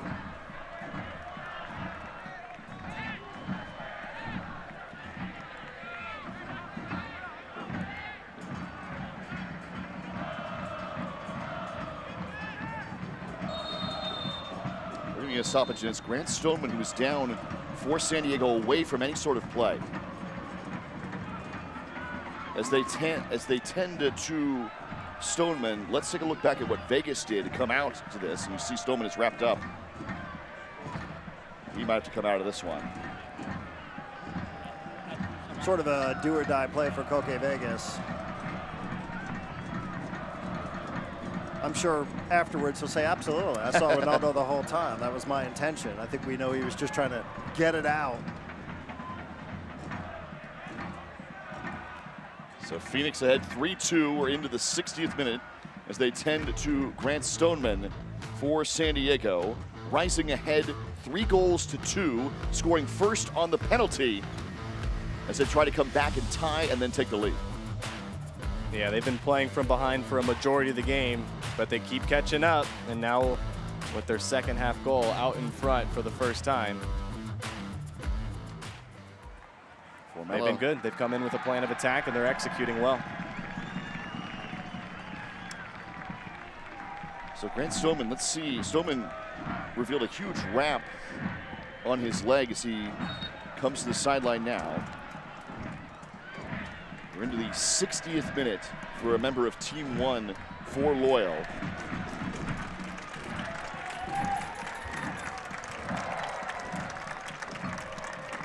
The all-time leader in minutes played for San Diego, Grant Stoneman.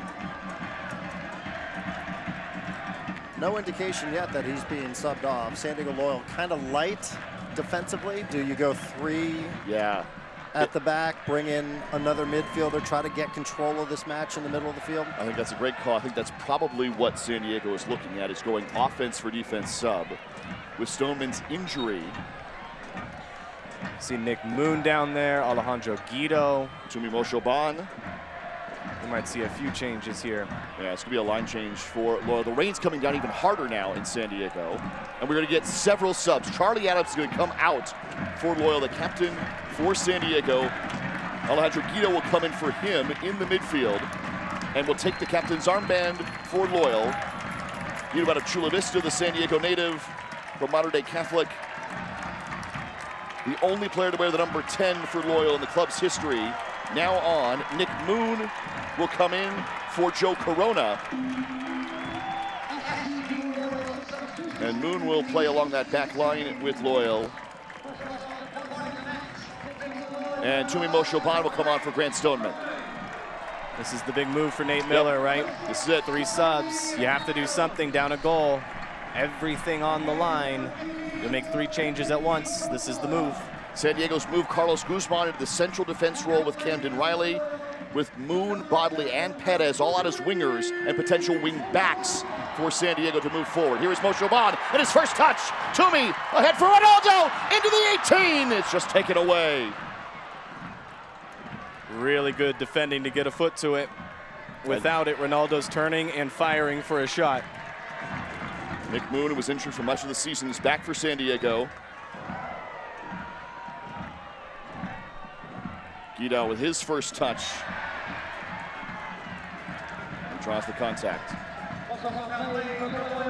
Nick Moon, a guy that likely would have been right up there competing for the most minutes on the team if he was healthy all year. But able to get back right before the regular season was able to wrap up, and here he is getting an opportunity in the playoffs. Tumi Moshoban, all-time leading scorer for this club. 25 goals in 4 years for San Diego. Well played out for Phoenix. Out wide here. Loyal supporters hoping Tumi has one more in him. More version of Tumi time late in this one for San Diego, coming on as a sub. Loyal to go with the most goals from subs in USL Championship, showing off their depth this year.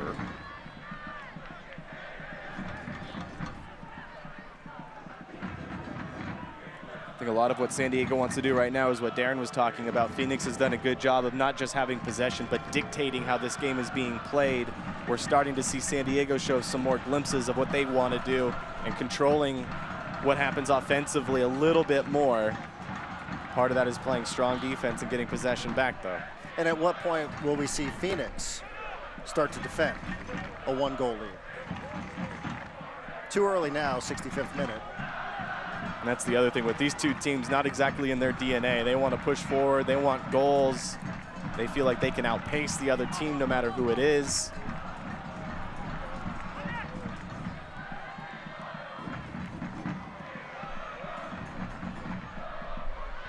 Played ahead. There's a miss hit from Koke. It had worked out for San Diego. Martin plays it for Riley. Now Toomey.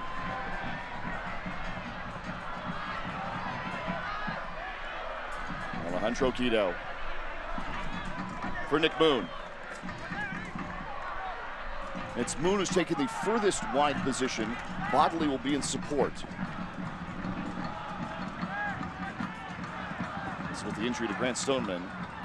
San Diego's on a bit more of an offensive foot, down 1 here in the playoffs.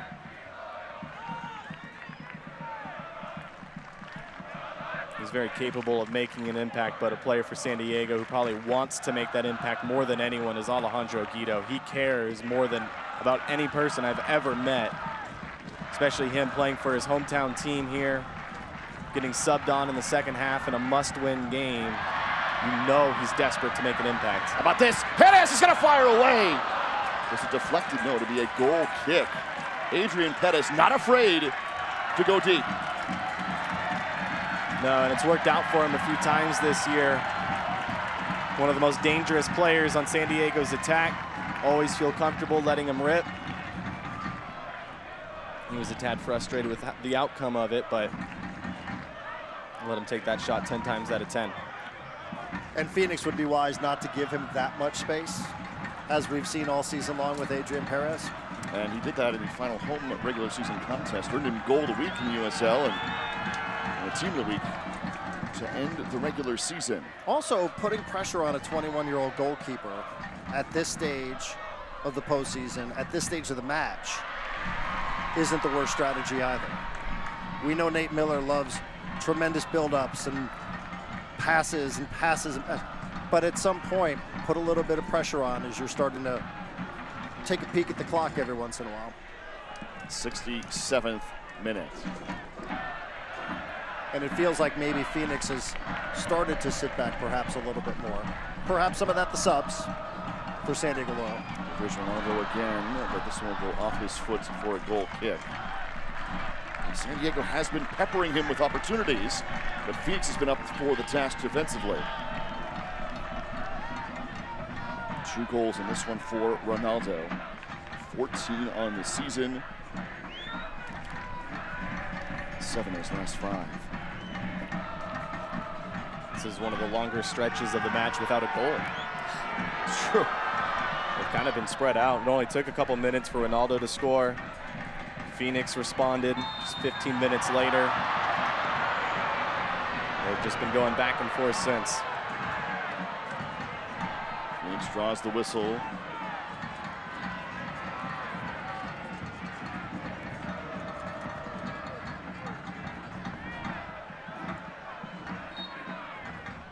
Guzman took a hit to the upper lip earlier, so he's been bandaged up and out there.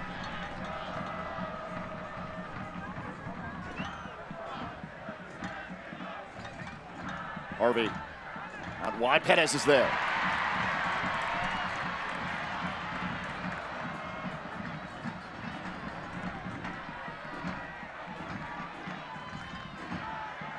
Tell San Diego valuing their possession a little bit more, especially lately. Maybe not taking the extra chance. Trying to make sure they have possession, keep it, don't give it away in a bad spot, and try to build something effectively.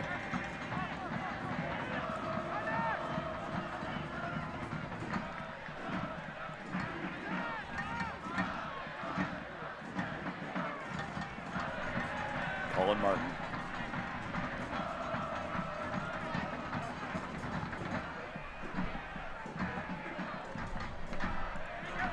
For Moon. Down the line, Bodley on the overlap. It's well defended.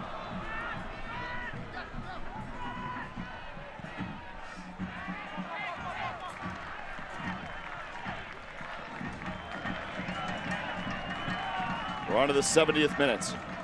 3 goals to 2 Phoenix.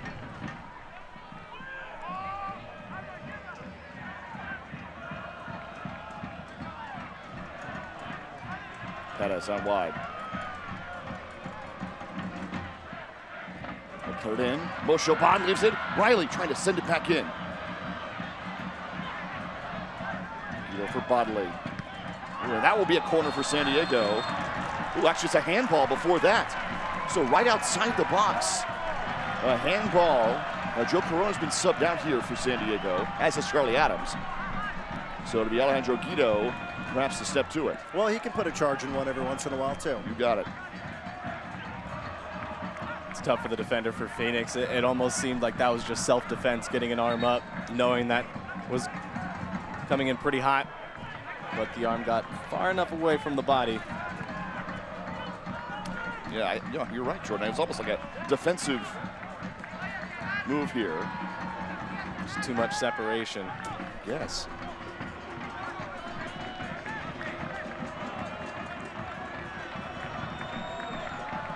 Toomey and Guido.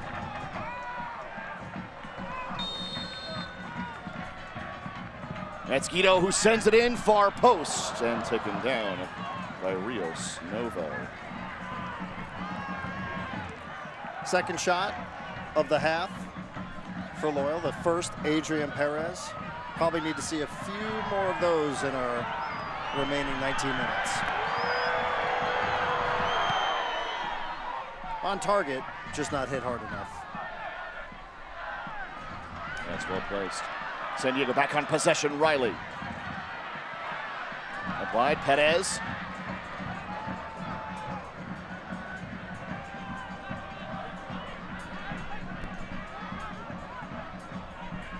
Martin. Ahead for Conway. Can he make the turn? Oh, it was Toomey who took the boot. And it will go out for San Diego. We get a sub for Phoenix as they tend to the possibly injured player John Stenberg, who's been so good in changing their defense.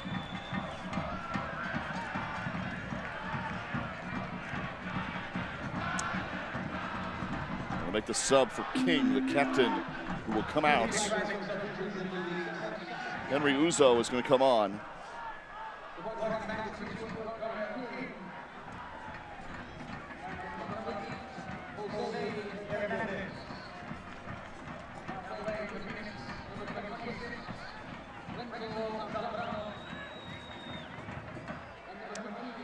Second substitution as well for Rising. As Renzo Zambrano will come on for Jose Andres Hernandez. So 2 subs for Rising. San Diego's made 3.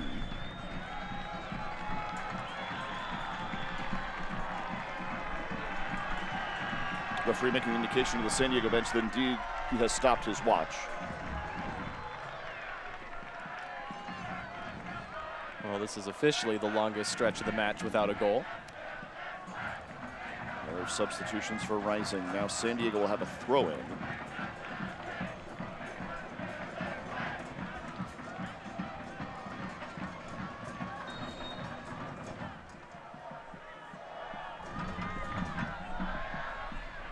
That's going to go out. Think about it, San Diego's goals tonight too. One, Ronaldo, it's a deep pass to him. You see an opportunity, you just take advantage, ball bounces your way, you're able to finish, that's important. The first goal was Corona, setting up Ronaldo with a great pass, but it was quickly after a turnover. The goals, not exactly the way we've seen San Diego set up themselves for goals this entire year. It hasn't been the wing play, whipping it in and finished home with a header or creating that space in the box. It's looked a little bit different so far. Yeah, Phoenix will be able to take some of that away. San Diego's trying to tap back into that, but Phoenix has done a phenomenal job of taking that away from San Diego. We haven't seen Koke play up too much. The build-up out of the back, as you say, with the possession numbers. Guzman. Martin and now Bodley. Guido.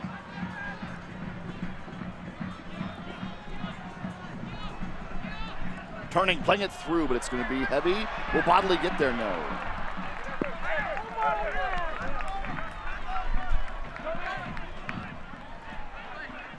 Feels like Loyal needs something to spark them, whether it's a moment on the field, a reaction from the supporters, something needs to spark the Loyal offense. There's still plenty of energy in the match, but it's flattened out a little bit as this second half has gone on. And we're definitely approaching the time of the game where I don't think Phoenix is going to be rushing a lot of things like we're seeing right now. And it feels also like this 11 is the 11 that's going to have to do it. Because when you look at Nate Miller's options, Xavi Nolati has had some moments. Ronaldo again. There's Perez on the run, looking for the cross. It's in, Ronaldo! And it's taken down by Rios Novo. Referee just making sure nobody thought it was incidental contact from Toomey.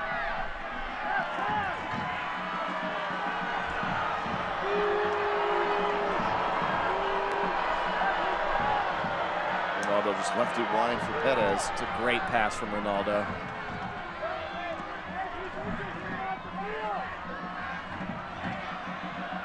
Yeah, Toomey flying in across. Didn't make much contact. No, and the referee, everybody knew it, wanted to separate the sides, make sure nobody was taking anything the wrong way. But again, this is what Loyal has to do here for the remaining 15-plus stoppage.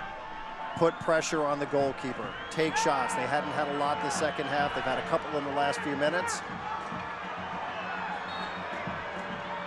This group's going to have to figure out a way to equalize here.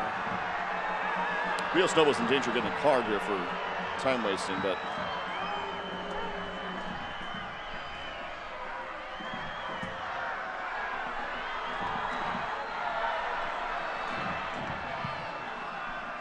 well, that would be one of those cards that I'm sure his entire team and coaching staff would say, hey, good job. Yep. Martin comes back to it, well defended. But you're right, Darren, this is the 11 that has to do it. This is the 11. Xavi Nolati had it that moment against Monterrey Bay. What a story that would be, but in terms of what's available for Nate Miller at this point, it feels like it's this group.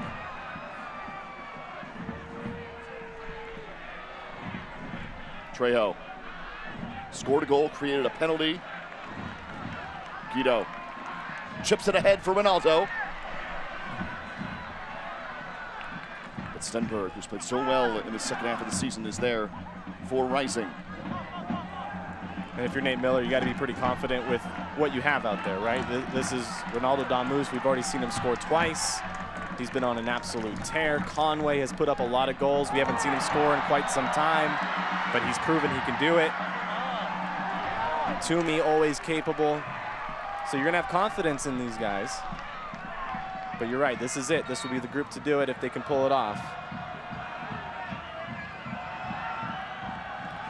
But you are noticing supporters, fans all around Torero Stadium starting to glance up at that scoreboard a little bit more frequently, keeping a close eye on the clock.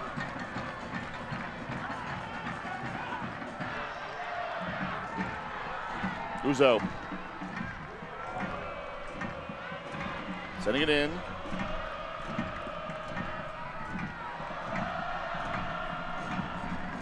Phoenix still pushing, but the urgency may not be the same anymore. A different kind of urgency back on the defensive end.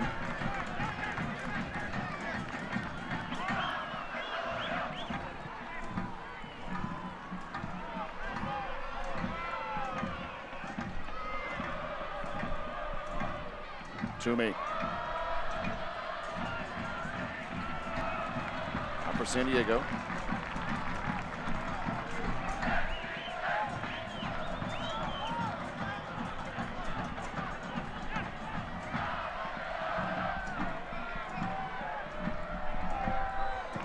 Perez sending it in. Conway was the target, out for a corner.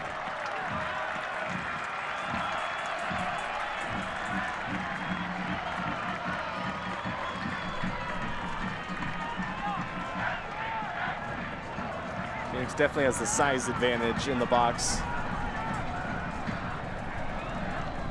You'll take the corners if you're San Diego, but you'll need to be able to create something out of it. It will not be easy.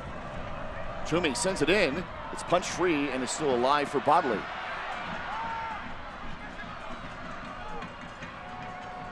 Moon has to just go too far, but Vegas is out to corral and keep possession. And Vegas is out near midfield. Good communication from Vegas too, letting Colin Martin know he has time. Sent in Perez. Ooh, it stays in. It's a break for Phoenix. This will be a San Diego throw-in. This is the tricky part too. Koke Vegas, it's important for him to be playing up, and they need him, but goal's open. You can't afford to give up another.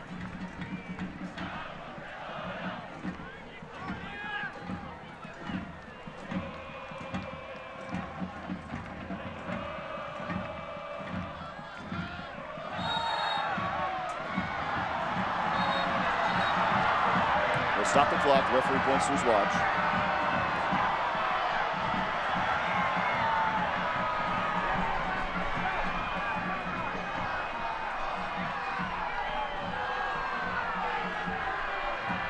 These are tough. Any close moments that we'll see, it's going to result into this. It's going to result into some stretching. Who's taking the throw in? Yeah, true. Oh, I forgot. Yeah. These are the dark arts. But this is how you kill a match. Right. And if we're being honest, there was a time in SD Loyal's history where they were not very good at this. Yeah, that second season springs to mind. It's annoying when you're the team that's trailing. But it's not like Loyal wouldn't be doing the same exact thing if they were up by a goal at this stage. Bodley sending it ahead for Conway. He received a little push. A little defensive pass interference. But San Diego gets it back.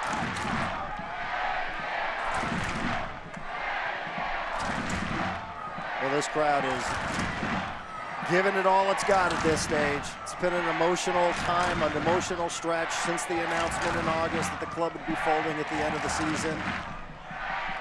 The final 2 regular season matches into where we are here tonight, and this crowd is giving it all it's got. You can feel the stands moving as people are stomping their feet beneath us. Perez. Back to it. Through some traffic and still going. Finally, it's volleyed ahead. Riley.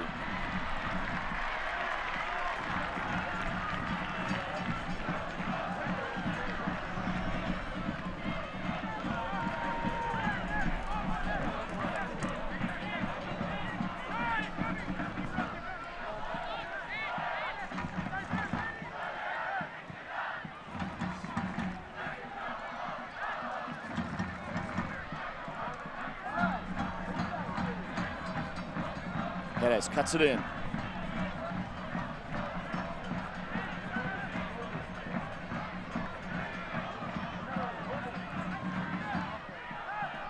Martin. For Bodley. Well defended by Phoenix. Martin comes over to it. Colin Martin looking for a cross in here, and it's a corner for San Diego with 7 left to go. A really important run from Colin Martin, closing ground, able to get a foot in front.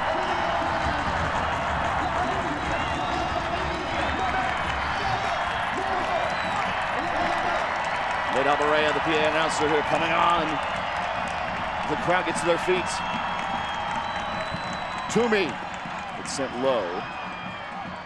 This will come back for San Diego. Straight into the hands of Nate Miller. And we're going to get a substitution coming on as Manuel Arteaga, the second leading scorer for Phoenix. Now a different scenario for Rising, obviously, given they are in front. Putting their second leading scorer on now. As he comes in for Ramanakis, who had the penalty to start off the scoring for Phoenix.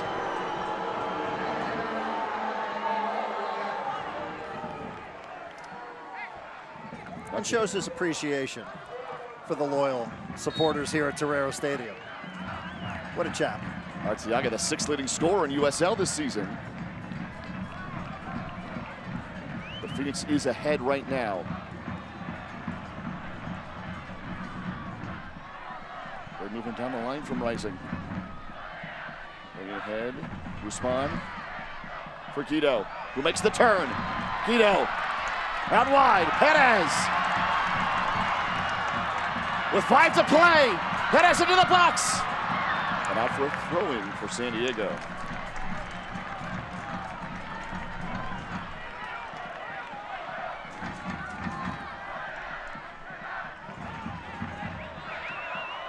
Martin sends it in. Ooh, and it's Damos who was the target. It's a corner kick for Loyal. How about Colin Martin down the stretch here? San Diego right now really just having to send as many bodies forward as possible. There was a moment where Guido looked like he took a little bit of a hit. Maybe sometimes you'd have to take some time to recover, but now is not that time. He had to get up, made a full sprint right back into the box, try to create another opportunity for San Diego. Oshoban sending it in, goes all the way through.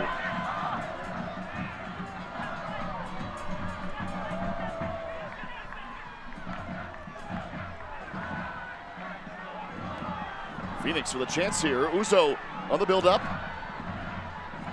Trejo. And stopped by Riley. He's had a lot of important stops tonight. There was a stretch in that first half where he had like 3-4 in a row. That was another important one. San Diego wishing they had gone back to Vegas for a continued possession. No fault to Bodley, though. No, not at all. Get that one out of harm's way. Yep. A 4th here, and it's curtains. They say play on. Toomey. Taken down. Gonna be a card. Arteaga just onto the contest, picks up the yellow. San Diego the restart midfield.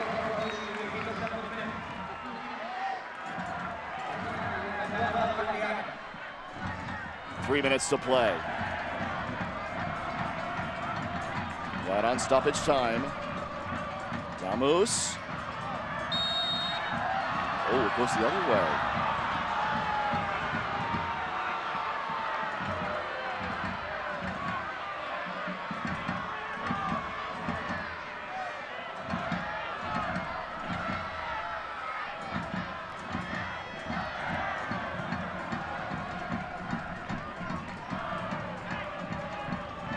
Crowd here at Torero Stadium trying to will their team to an equalizing goal to extend by another half hour.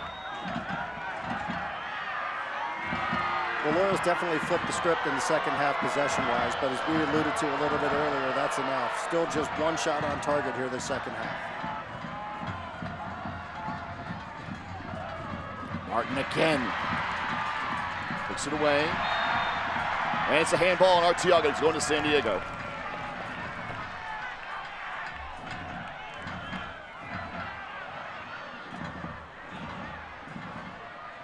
Put all the way back for Vegas. Arteaga's done well to bring some fresh legs onto this contest.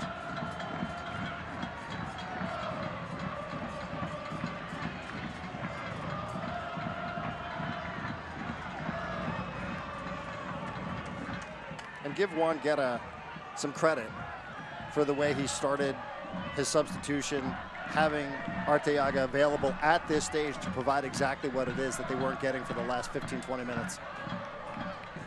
7 Conway. Down the line for Perez. Good ball through. Perez. She'll take it away back for Martin. 2 minutes to play. Stoppage time will be added on.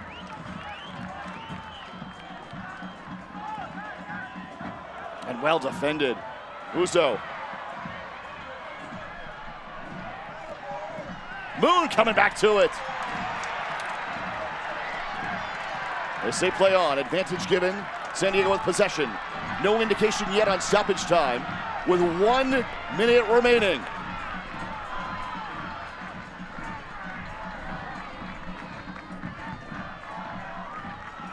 Loyal giving up 3 goals tonight. You got to go back to August 5th. Orange County came here to Torero Stadium, scored 3. That's the last time it's happened. Guido plays it out for Moon. It's blocked away. So grab for San Diego. Gonna wait. Ooh, and there's an injured, supposedly, Phoenix player. The referee points to his watch.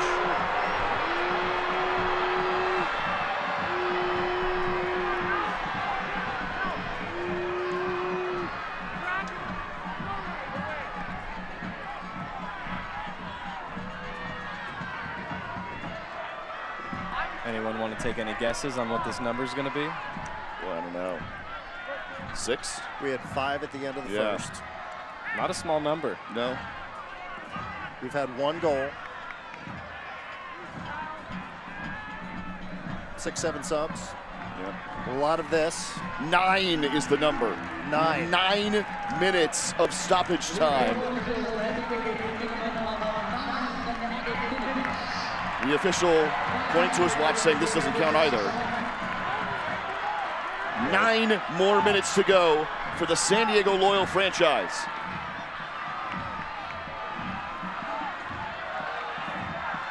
All in all, I think the ref's done a really, really good job. Refereeing a playoff game, high intensity, high emotion, keeping track of what it is that Phoenix been doing here the second half.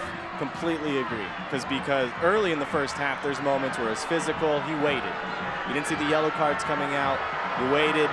You allowed the game to kind of create itself, control it around that. And he's done a very good job of being obvious that, of course, the crowd doesn't like when this happens with Phoenix slowing the game down, a lot of stretching going on. Of course, the supporters don't like that, but they've done a good job of pointing to their watch, letting everyone know, reminding everyone that, yes, we're keeping track of this. This will get added. And it's been a full minute since we find out that there's 9 minutes. But this won't count towards that 9. Daniel Crutzen is going to come on for Carlos Harvey. So Crutzen is in. Let's call it 10 extra minutes now.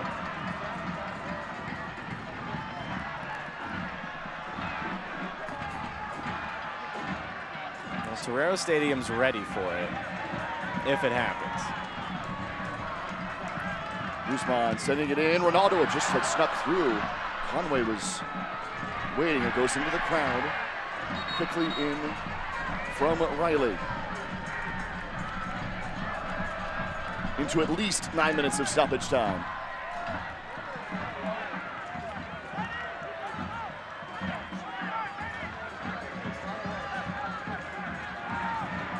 Martin.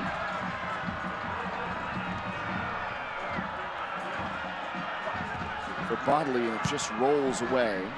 Koke Vegas is across midfield now. And the net's wide open in this stoppage time. So San Diego's pushed it all the way in. Sent in, headed down. Right into the air. It's not clear of the 18 yet. Martin takes the foul. So San Diego will have the restart. Yeah, you see where Vegas is playing, as Jack just pointed out. He's playing across midfield. Phoenix hasn't had a shot since the 56th minute. So at this point, everybody pushes forward, including the 6,000 here at Torero Stadium. It'll be Tumi Moshoban, the team's all-time leading scorer, to take the restart for San Diego.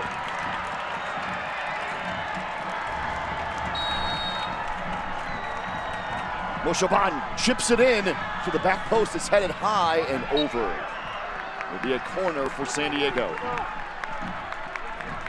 Tumi races over to take it. Just got into the 4th minute of stoppage time. At least 9 to play. That's overall. Moshoban, the back post.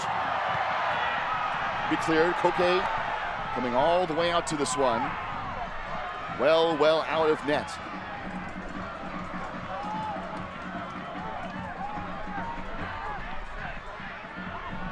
Riley. And the switch for Martin. Chipped ahead for Moshoban. Tumi. Oh, he's taken down the point to the spot in stoppage time! Life at Torero Stadium. Moshoban taken down the corner of the 18. And Ronaldo will step to the spot, looking for a potential hat trick.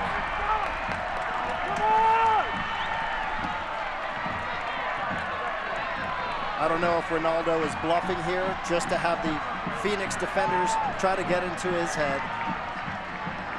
But as we see the play, Tumi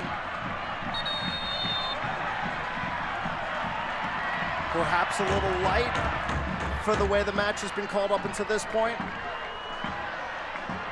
But no complaints here at Torero Stadium.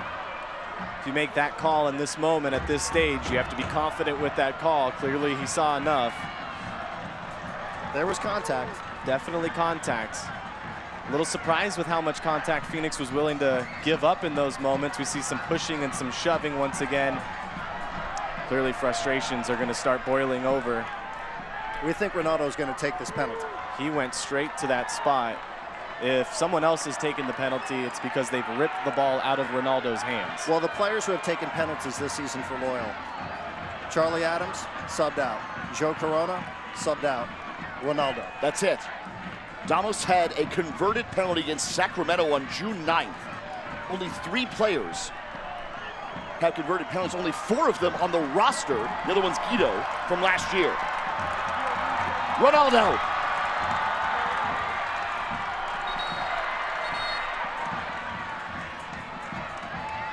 It was Rubio Rubin who had the hat trick against Phoenix in September of 2020. Ronaldo added the 2nd this year against Monterey Bay. The tension in this moment.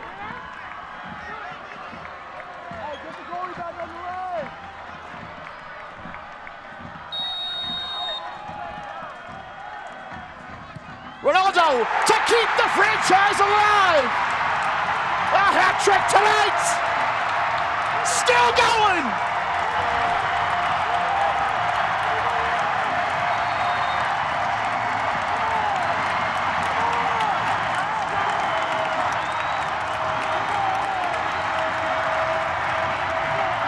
Now we have substitutes being shown cards. Ronaldo de Moose, we talked all about how important he was from pregame up until where we are now in stoppage time. Saying, give me the ball. I'm taking the shot. Not a bluff. It's on me. I got it. Leo Stovall guessed right. Ronaldo had to go as close to that corner as possible. He couldn't just go right. He had to put it in the corner. Keeper guessed the right way.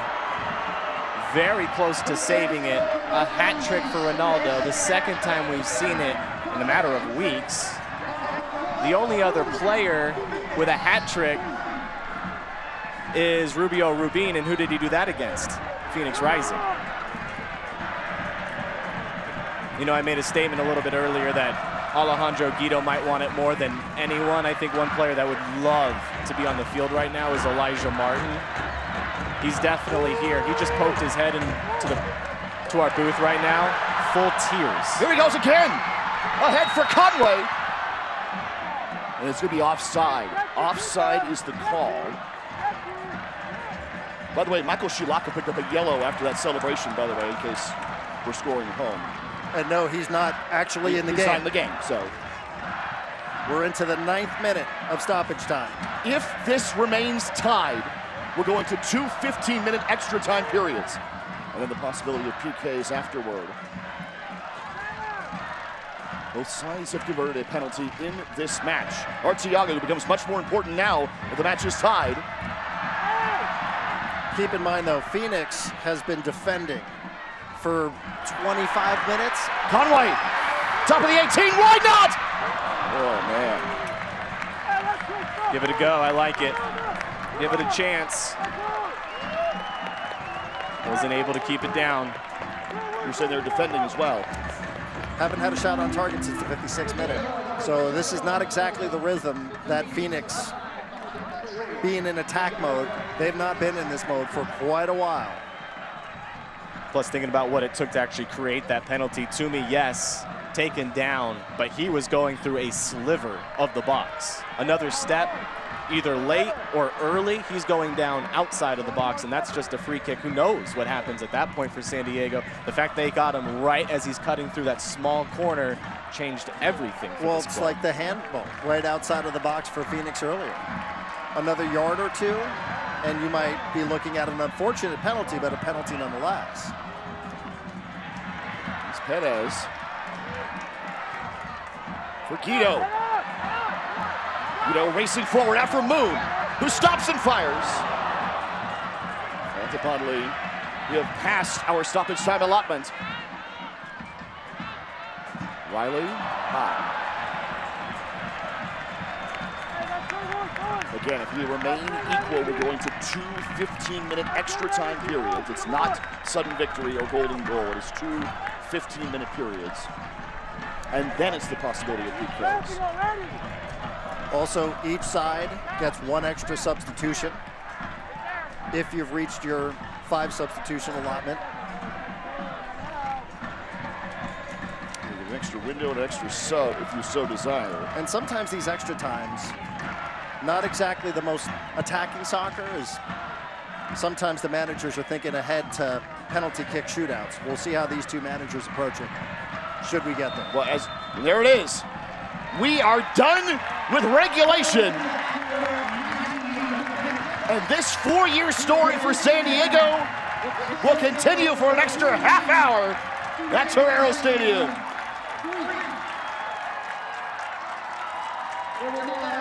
Well, you bring in Ronaldo at the beginning of the year. For these moments, you wanted him to come up big, come playoff time. Hat trick in the very first one. I think he's done just that. Our save of the match tonight here is brought to you by Ale Smith Brewing. As we come to the end of regulation, we're going to play 2 more 15-minute periods. AleSmith Brewing brings us our save of the match. Okay, Vegas, our AleSmith Brewing save of the match for Loyal. As we reach the end of regulation, our goal of the contest is the first of 3 tonight from Ronaldo Damus. And it comes from his teammate a year ago, a teammate again this year. Joe Corona finds a small space. And another assist for Corona. Ronaldo, I don't know if he realized it, but that was just going to be the first of many tonight for him. Tonight's assist of the match brought to you by Lucia Capital. When you're reaching for your financial planning and investing goals, Lucia Capital Group is there to assist you every step of the way. Lucia Capital Group, wealth management investing service for all loyal San Diegans. Go to lucialoyal.com to get started. I will say the energy in the 2 huddles happening right now, both teams huddled up, coaches are giving them speeches, players are talking to each other. One is much more animated than the other, and it's the SD Loyal side. Of course, they're the home side. The stadium is absolutely rocking for them. So, of course, they have the energy, right?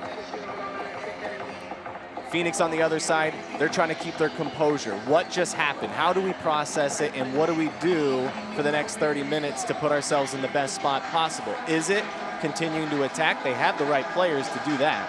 Or do you feel like you have better chances of advancing by taking this down to penalty kicks? You could see the rising manager, Juan Guerra. He was approaching some of his players individually as they were walking off, grabbing them by the sides of the head to look squarely into their eyes to try to get them to focus, to forget what it was that just happened. Did you make a mistake that led to the equalizer? Well, you got to move on. Focus. Tumi Moshoba, the team's all-time leading scorer, drawing the penalty in the corner of the box. And then Ronaldo Damus converting for the hat trick to send San Diego to extra time in what could be the final match in franchise history. And he had to get it right, too. He had to have power behind that shot. He had to get it as close to the corner as possible. The keeper guessed the right way. It would have been heartbreaking if that was another inch or 2 to the left. Heartbreaking for San Diego, that is. But it's been the Ronaldo show. Will someone else show up in extra time for San Diego to be the hero? San Diego this year was the only team in USL to have at least 4 players score 8 goals or more. Moshoban was one, Conway another, Damus and Perez, and they are all still on the field for Loyal. Go to Darren's point from earlier, 2 of 3 players to take a penalty kick for San Diego are off right now. No Joe Corona, no Charlie Adams. So there's only 2 players on the field who have attempted a PK in a Loyal jersey. Damus, who's 2 for 2, and Guido, who's 1 for 3. I don't think Loyal's going to be playing for penalty kicks in extra time. They're going for the goal. They're going to be pushing. They have the players to do it. Phoenix, clearly, they have the players to do it as well. It's just going to require Phoenix to change the way they've been playing for the past 30-plus minutes, which isn't easy to do. It's not just switching a flip, or flipping a switch, excuse me. Either way. Now you have Ronaldo. They're both teams now realizing they're going to have to switch sides here. So what possibly could have been that first half, the final time Loyal attacking towards the locals. Now the locals get one more opportunity to see the Loyal offense come their way before everything is said and done. It's not how they'll start, but at least they'll see it here in extra time. Yeah, you're guaranteed both 15 minutes. Seems like neither goalkeeper really knew where they were supposed to be. Yeah. Both of them just sprinted into their respective goals. It'll be Phoenix who possesses first. Manuel Arteaga with his 16 goals, 6th leading scorer in USL this year, will have possession. Danny Trejo is still out there. He has scored once and drawn a penalty tonight. The leading scorer for Rising, 3rd in USL Championship, with 17 coming in and 18th tonight. 3 goals apiece. We're on to extra time.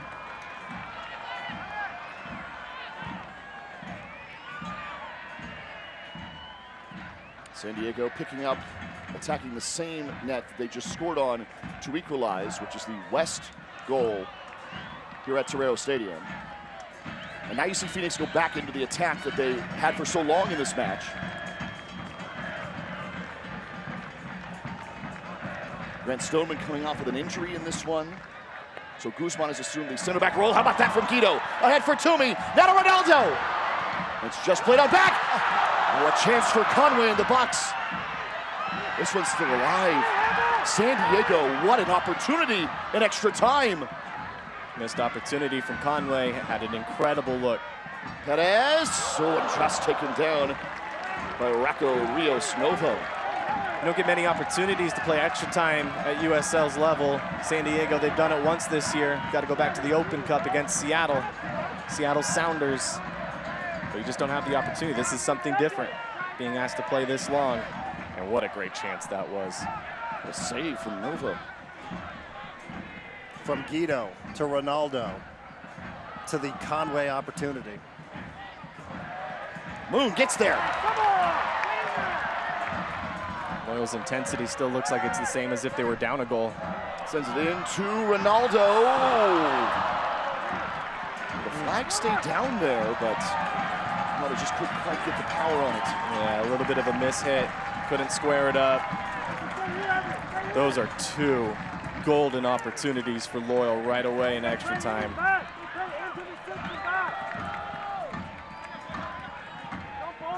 Boy. I have a feeling if he actually squares that one up, puts it on target, it's going to find the back of the net somehow. All right, that's twice now for San Diego. This one goes on kind of a deflection. Now Arteaga is able to pick it up. But Colin Martin is there. That is being chased. Hounded across midfield.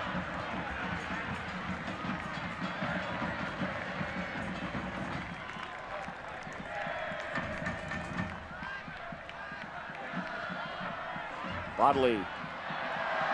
They say play on. And San Diego gets it back.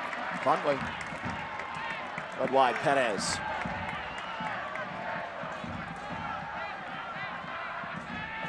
For Guido.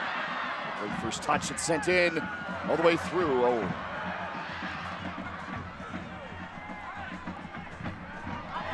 Bodley. Finally, Phoenix able to clear. Feels like the way regulation time ended is the way extra time started. Loyal on the front foot. Yeah, they're still attacking as if they need another goal to level things up. They don't want to rely on penalties. That's very clear. You can imagine if you're Phoenix, the players themselves probably not thinking about Orange County, but you're only a couple of minutes away. Stoppage time minutes from advancing to the second round of the postseason. Mentally, how you recover from that, probably a little bit more difficult than some of us are capable of realizing. Trejo up wide. First build-up in a while from Phoenix.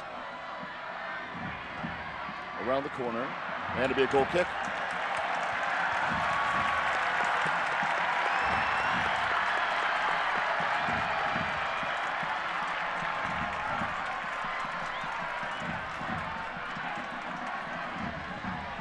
Easy to think about all the moments that we had in the, well, really the first and second halves. Just the close moments. Loyal had a couple very close calls. I think Phoenix in that first half could have felt like they could have left with even more goals than they did. That miscommunication between Stoneman and Koke definitely stands out. Phoenix's shot going off the post, just an inch or two away from going in. That's a moment that definitely stands out. It's been a game of inches tonight. Perez takes a deflection here. Falls for Guido. Sent in again. Toomey heads it. Oh, it's just punch high. Corner for San Diego. Good look from Toomey. Ronald Damas with the 6th hat trick in USL Championship playoff history. First in 4 years. Moshoban sending it in.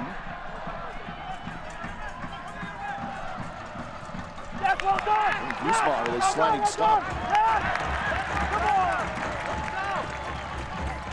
It's go to San Diego. And wins the throw-in. Yep. Little quicker to the spot. Toomey heads it down. Oh, Ronaldo was right there. Martin can play it back for Vegas.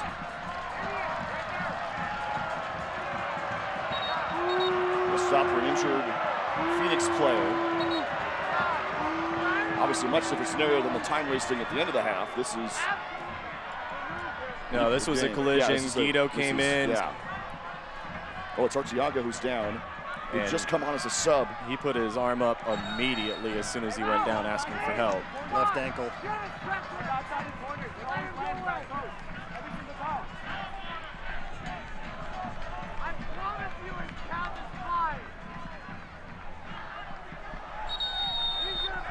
And we get a yellow against Phoenix for arguing afterward.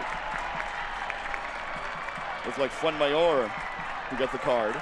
Talk about the importance of keeping your composure. It's going to be an emotional night, right? It's not just the beginning of the match. It's not just coming out of halftime. Potentially could be here in extra time. Clearly there are frustrations. There's a frustrating moment there for Phoenix, but you got to do your best, especially now, to keep your composure. Well, that's the cruelty of postseason play in single elimination. No matter how many years you're in sports, whatever the sport is, it always hits you like a ton of bricks. Compound that, multiply that by about 1,000 if you're San Diego Loyal, because you know what the circumstances are with the club. But either way, the suddenness with which these seasons end, you never get used to it in sports. We are into the first of two 15-minute extra time periods, guaranteed. Loyal's playing with the advantage now. Moon cuts it back in. Oh, looking for Conway. Phoenix is back to full strength. Oh, and a whistle here. Zambrano took down Toomey, and it will be a restart for Loyal.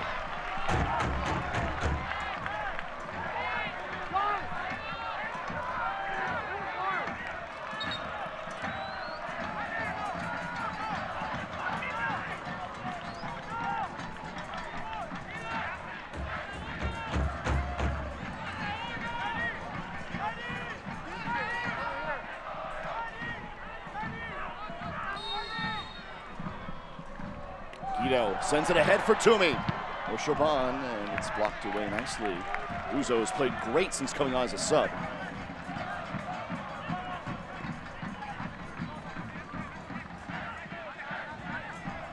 Locals are not tiring out. They're being asked to do even more tonight here in extra time.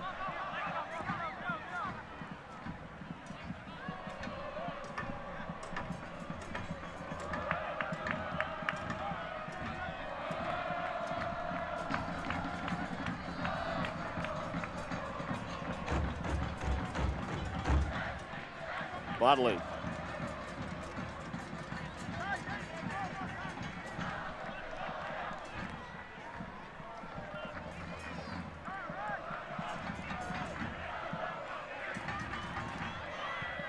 Guzman setting in for Ronaldo. Formella. Oh, it's going to go to San Diego. Conway plays it ahead for Moon.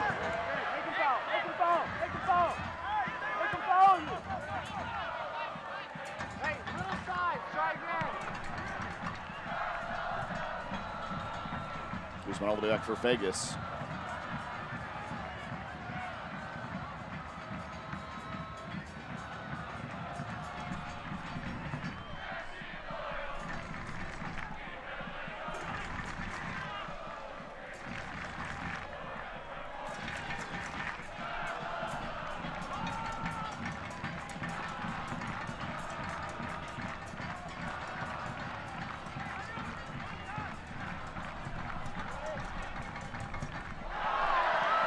On the line.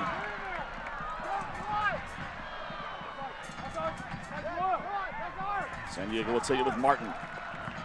Loyal have absolutely dominated possession here in extra time. Toomey chipping it in, and it's just a bit far.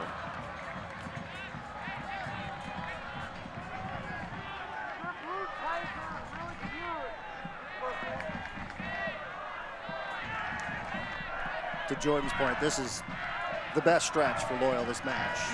It felt like for 60, 65, somewhere in that range, Phoenix the better side. End of regular time into extra time though. Loyal quicker, more energy.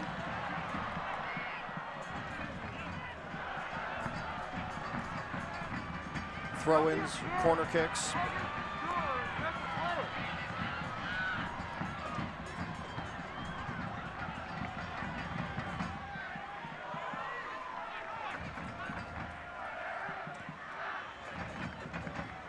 First of two 15-minute extra time periods. Arteaga's back up and running. It's great to see for Phoenix.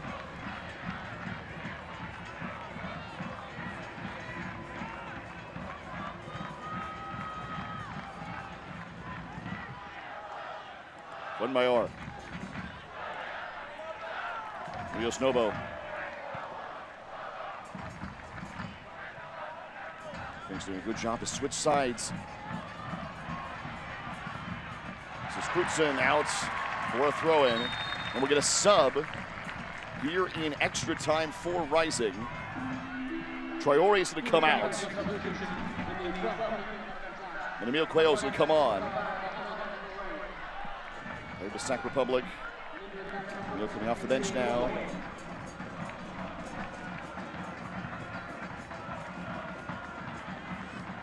They're just looking around to see what players might be looking a little bit more winded than others. Ronaldo's running around there like this one just started. Plenty of energy from Damu still. Conway's moving around like he's played more than 100 minutes. Going long range there. It'll be a goal kick. But you have Guido's out there with some pretty fresh legs. Toomey has fresh legs. Perez is running around. And Loyal will continue to ask a lot of Nick Moon, who is coming back from that injury and now being asked to do even more tonight.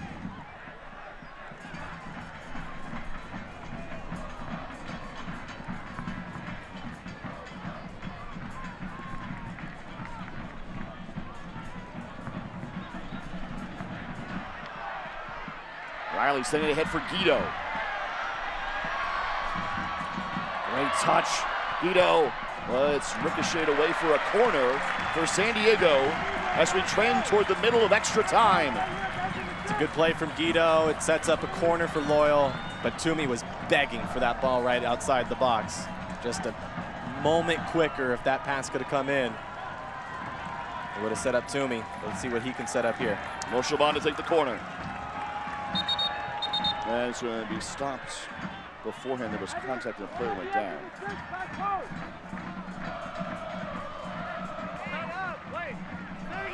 Again, this good, just good refereeing here. Yeah. Toomey again.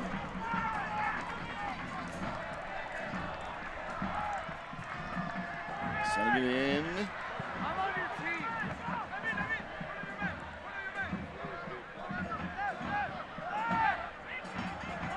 Moon's gonna turn and go to the touchline.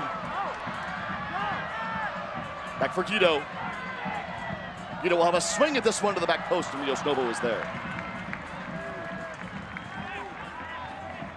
Phoenix with just about everyone in the box there.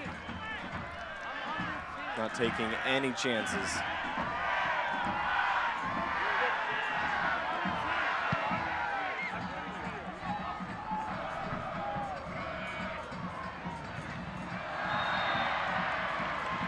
Arteaga called for the whistle.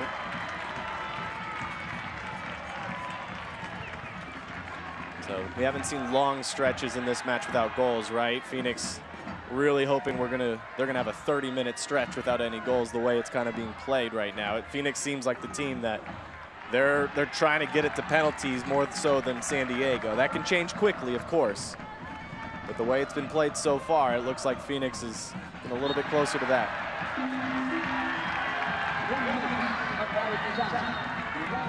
And we go to added time. 1 minute of stoppage time in extra time.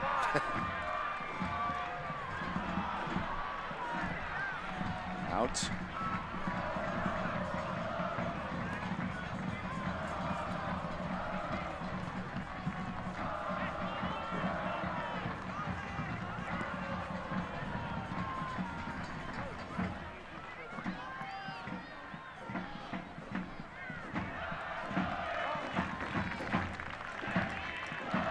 1 minute of stoppage time. We'll go 15 more minutes before possible penalties if we're still even. 3 goals apiece.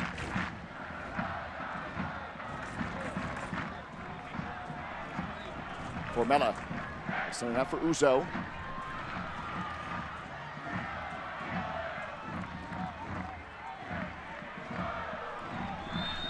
And that'll do it.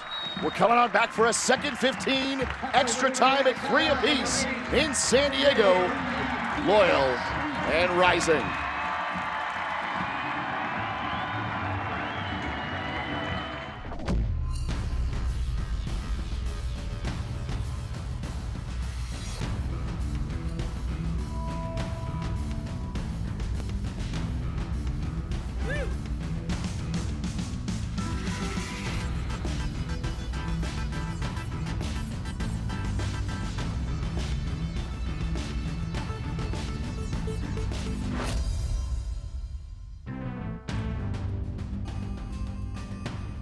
How's the chicken? The prawns are delicious. Oh, I have a shellfish allergy. 1 prawn, very good. Did I say chicken wrong? Tired of people not listening to what you want? It's truffle season. That's okay. Never enough truffles. How much are they? It's a lot. Oh, okay. I'm good. It's like a priceless piece of art. Enjoy. Or when they sell you what they want? Yeah. The more we understand you, the better we can help you. That's what US Bank is for. Huge relief. Yeah. The thing that I'm most proud of is the fact that we've always stood up for what's right. Rincon was the first tribe to have gaming, so it's really evolved into something that benefits everyone.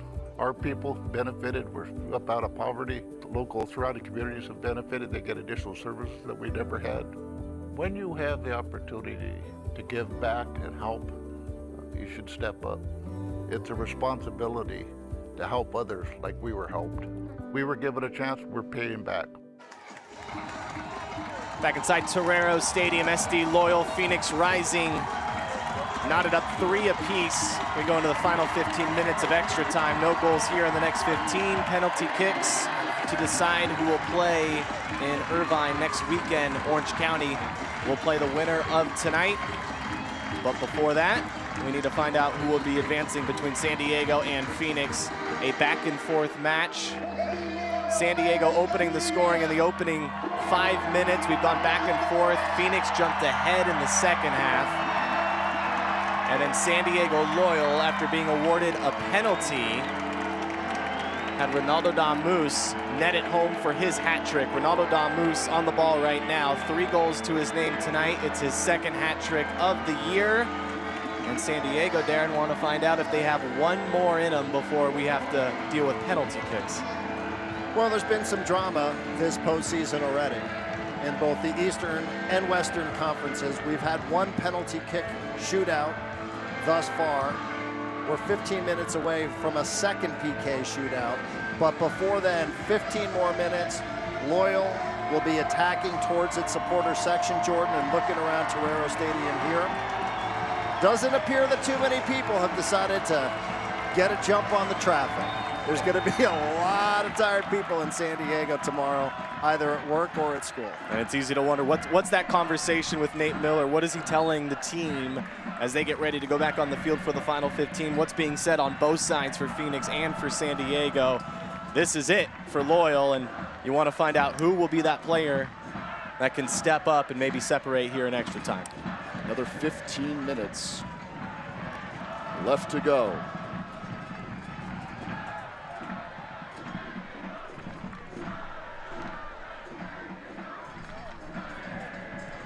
Split ahead. Looking for a cross. And Nick Moon is there. Yeah, good from Phoenix to start, showing some life. All the energy lately in the last 30 plus has been on San Diego's side ever since that penalty was awarded. It's a clean tackle.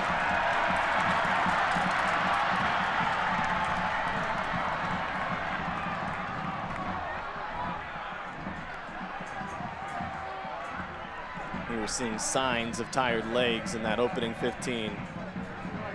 We're definitely gonna have moments where that reveals itself here in the next 10 plus. It'll be a corner for Vegas. Erickson Gallardo played in Venezuela is going to come out and take this one. This is the clean tackle earlier from Moon. Gets to the ball.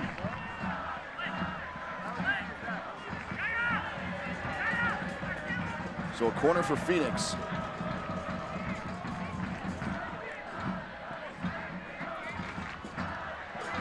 Well, Phoenix has come out with purpose here in this second stoppage time session. Headed high. Excuse me, second extra time session. Right. Almost as if they wanted to just survive the first. Take it, absorb, save some energy, throw everything they have at Loyal here in the second. Yeah, it does appear that way. You know, you can waiting, taking the punches, and then coming off the ropes.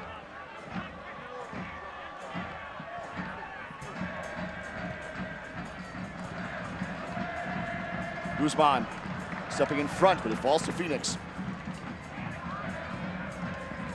Formella.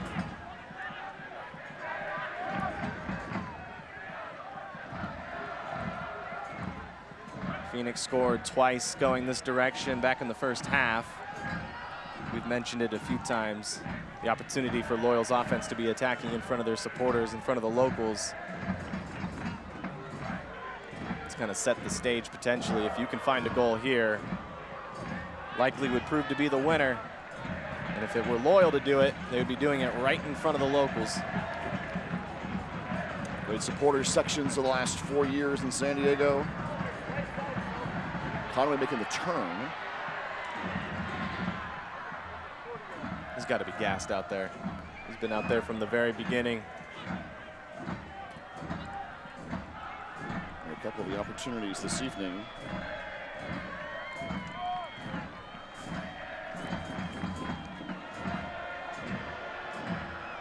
Jordan mentioned this is the second extra time match for San Diego Loyal this season. First time in USL play.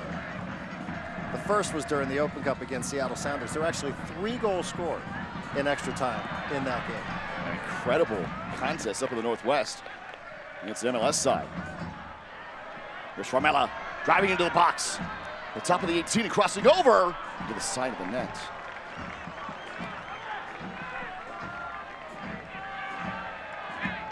Guzman come up slowly for San Diego.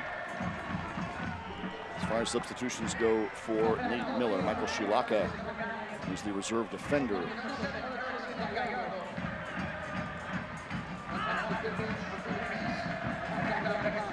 Guzman is heading back to the center position.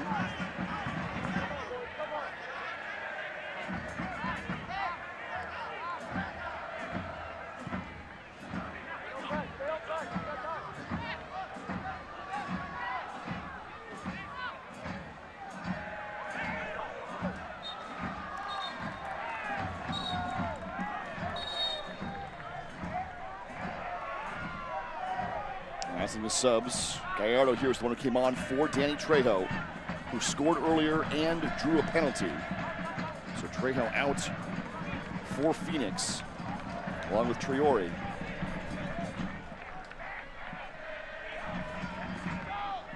And Phoenix has used all 6 of their subs. San Diego's used 3, but this is likely going to be in the 11 that finishes out for San Diego. Unless there's something maybe we don't know about penalty kick taking. Sure. Something that they saw at training this week. Sure. Because once you get to that point, late into the stoppage, second extra time session, that's when you start thinking. We've seen in other leagues around the world, goalkeepers swapped out. Sure. Very late in extra time. On the line. Russo again, who's played so well. Talking to you, Jordan. I know who you're talking to. Whistle. Quickly back in. Toomey, Guido, Moon. Beautiful ball. Back for Toomey. And to shield his defender.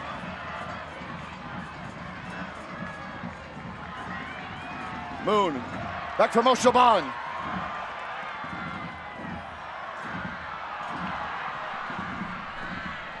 And Guido with another great stop.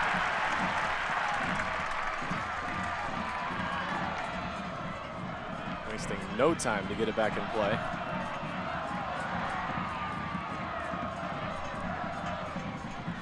Sent all the way in here. Perez will fall to him. Ali's going to be taken down. Ahead for Martin. Perez, what a move. Lined in. Ronaldo turns and fires hard.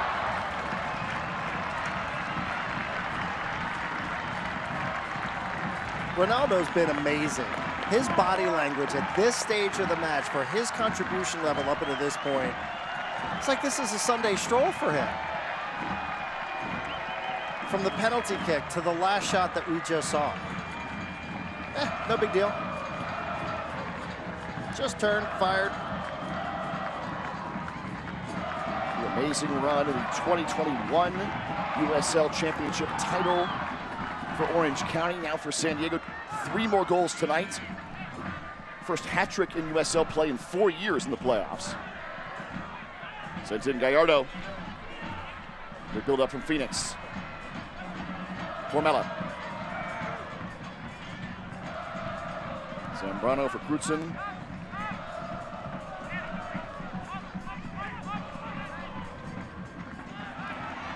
Speaking of Ronaldo, he comes back to this one. Crutzen. And Toomey is there for San Diego.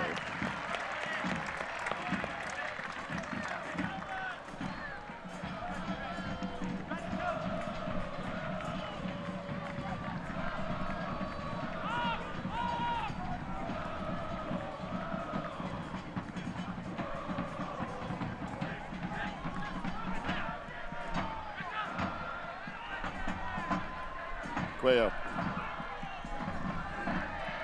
For Fuenmayor. Good build up from Phoenix. A lot of possession here for Rising. And Perez steps in front. San Diego countering them. Down the line for Ronaldo to try and find out.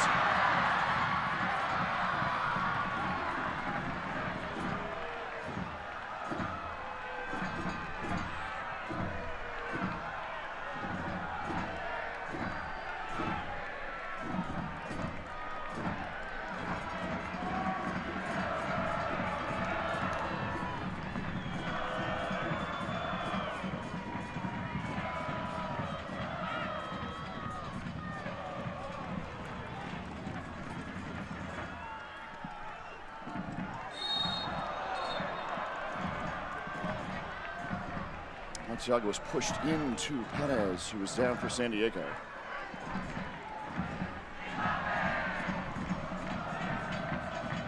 A little bit of friendly fire there with Guzman pushing Arteaga into Perez, who's started this match and still has a work rate that's off the charts.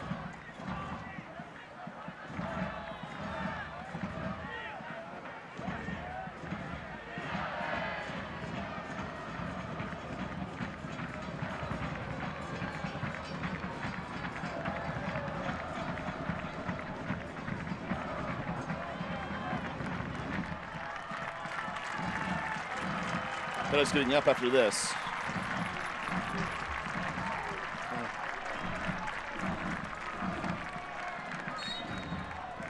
Those are some of the most dangerous plays in American football. Those roll-ups. You always feel fortunate when somebody gets rolled into that way, whichever the sport. Perez still tapping at the knee, but thankfully up and moving around okay. Stenberg for Crutzen. About 5 minutes or so remaining in extra time before we head to penalties. Here's Ronaldo. Crowd comes alive. Ronaldo waiting, trying to find Toomey. It's taken away. What a play by Zambrano. Now Phoenix will try and move. And what for Uso?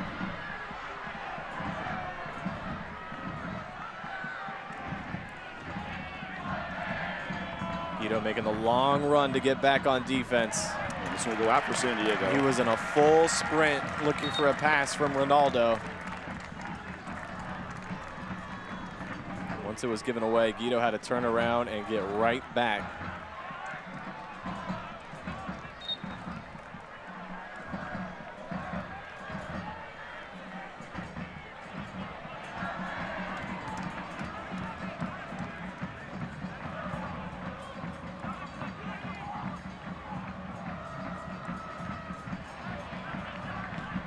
Guido just flicks it back behind him.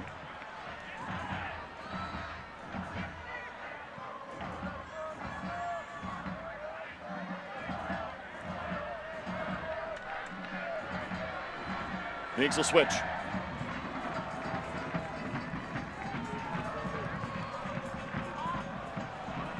So it's over a chance. The possible cross here, broken up by Riley.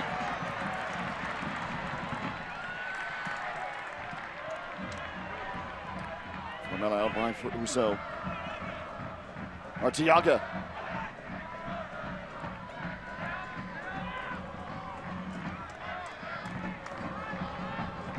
San Diego this season, 6 for 8 on penalties, adding Ronaldo's tonight, 7 of 9. Season ago, they were only 5 of 10, but this year, 7 of 9 on penalties. Conway's pulled down. What really stands out with that is you just don't really have the opportunities for penalties all that often. You have to wait for playoff time, Open Cup, yes. But unless you're making a deep run in the Open Cup, you won't have many opportunities there. And as we mentioned earlier, most of those 9 penalties were taken by Joe Corona and Charlie Adams, who've been subbed out for San Diego. So Damos, who is 2 for 2 now in the season, is the only one to attempt a penalty this year. Guido, the other one from last year.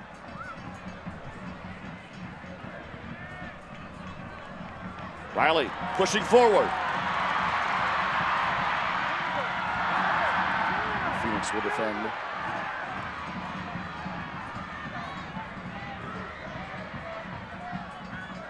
Gallardo ahead for Arteaga. He's got some room here. Arteaga to the top of the 18. Waiting, firing, and in. Phoenix in the 119th minute has put one in. Just a minute shy of extra time ending.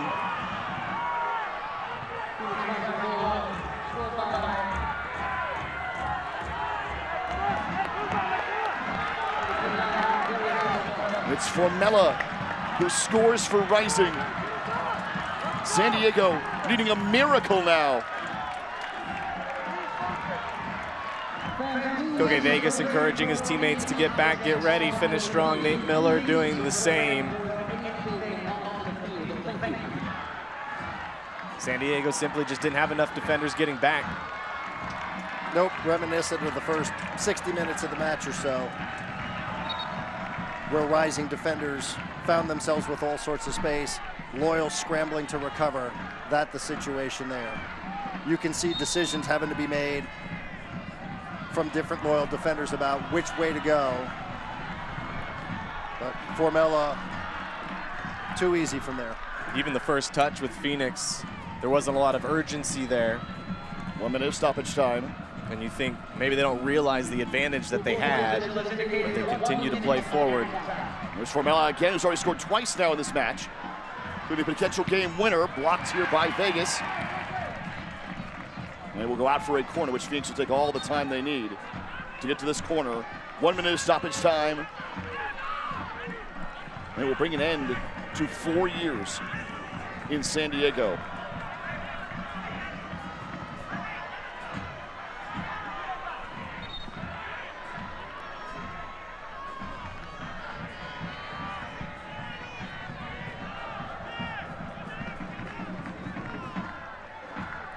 Locals will sing to the end.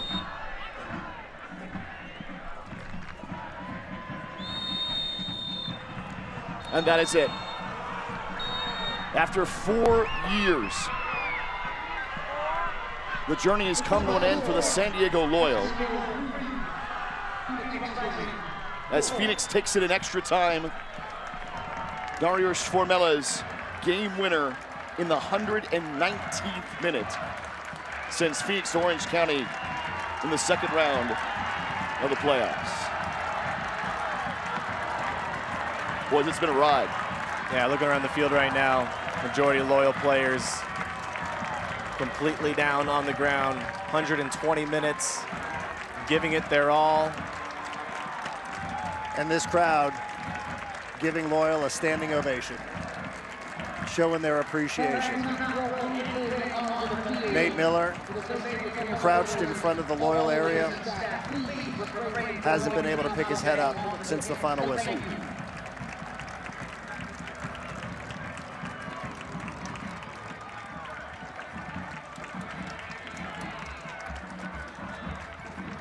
So I think a lot of shock actually inside Torero Stadium as well, because the majority of that extra time period, San Diego dominating, creating chances, Phoenix looking a little bit better in that second half of extra time. But really, it just seemed like it was a moment in the game where both teams were extremely tired. There was a long pass. Phoenix turned around, realized they had an advantage, had numbers. They connected a few passes. And it was a really good shot, a good finish. Disbelief. It's really what it is. You can see some appreciation. You could probably hear the appreciation. But as you're seeing supporters realizing exactly what it is that just happened, because that is as heartbreaking and cruel as it gets. And still, Nate Miller is in front of the Loyal bench, squatted down, head in hands. This is the game winner for Phoenix.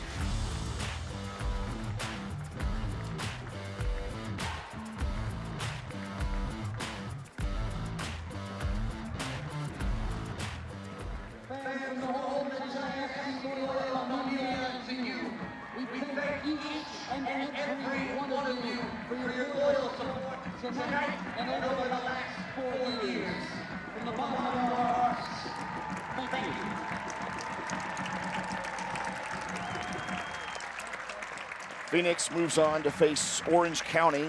They'll be in Irvine Saturday night, 7 p.m. This is how things ended at the end of the regular season, and then this will be the only upset in the Western Conference as Rising moves on to face Orange County on Saturday. It'll be Sacramento and San Antonio on the other side.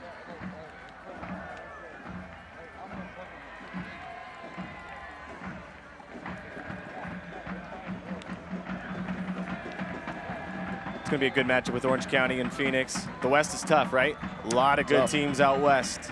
You can make a case for all four semifinalists. You could easily make that case. I don't think anyone would be surprised at this stage, even if Phoenix were to advance and represent the West. I don't think anyone would be shocked by that.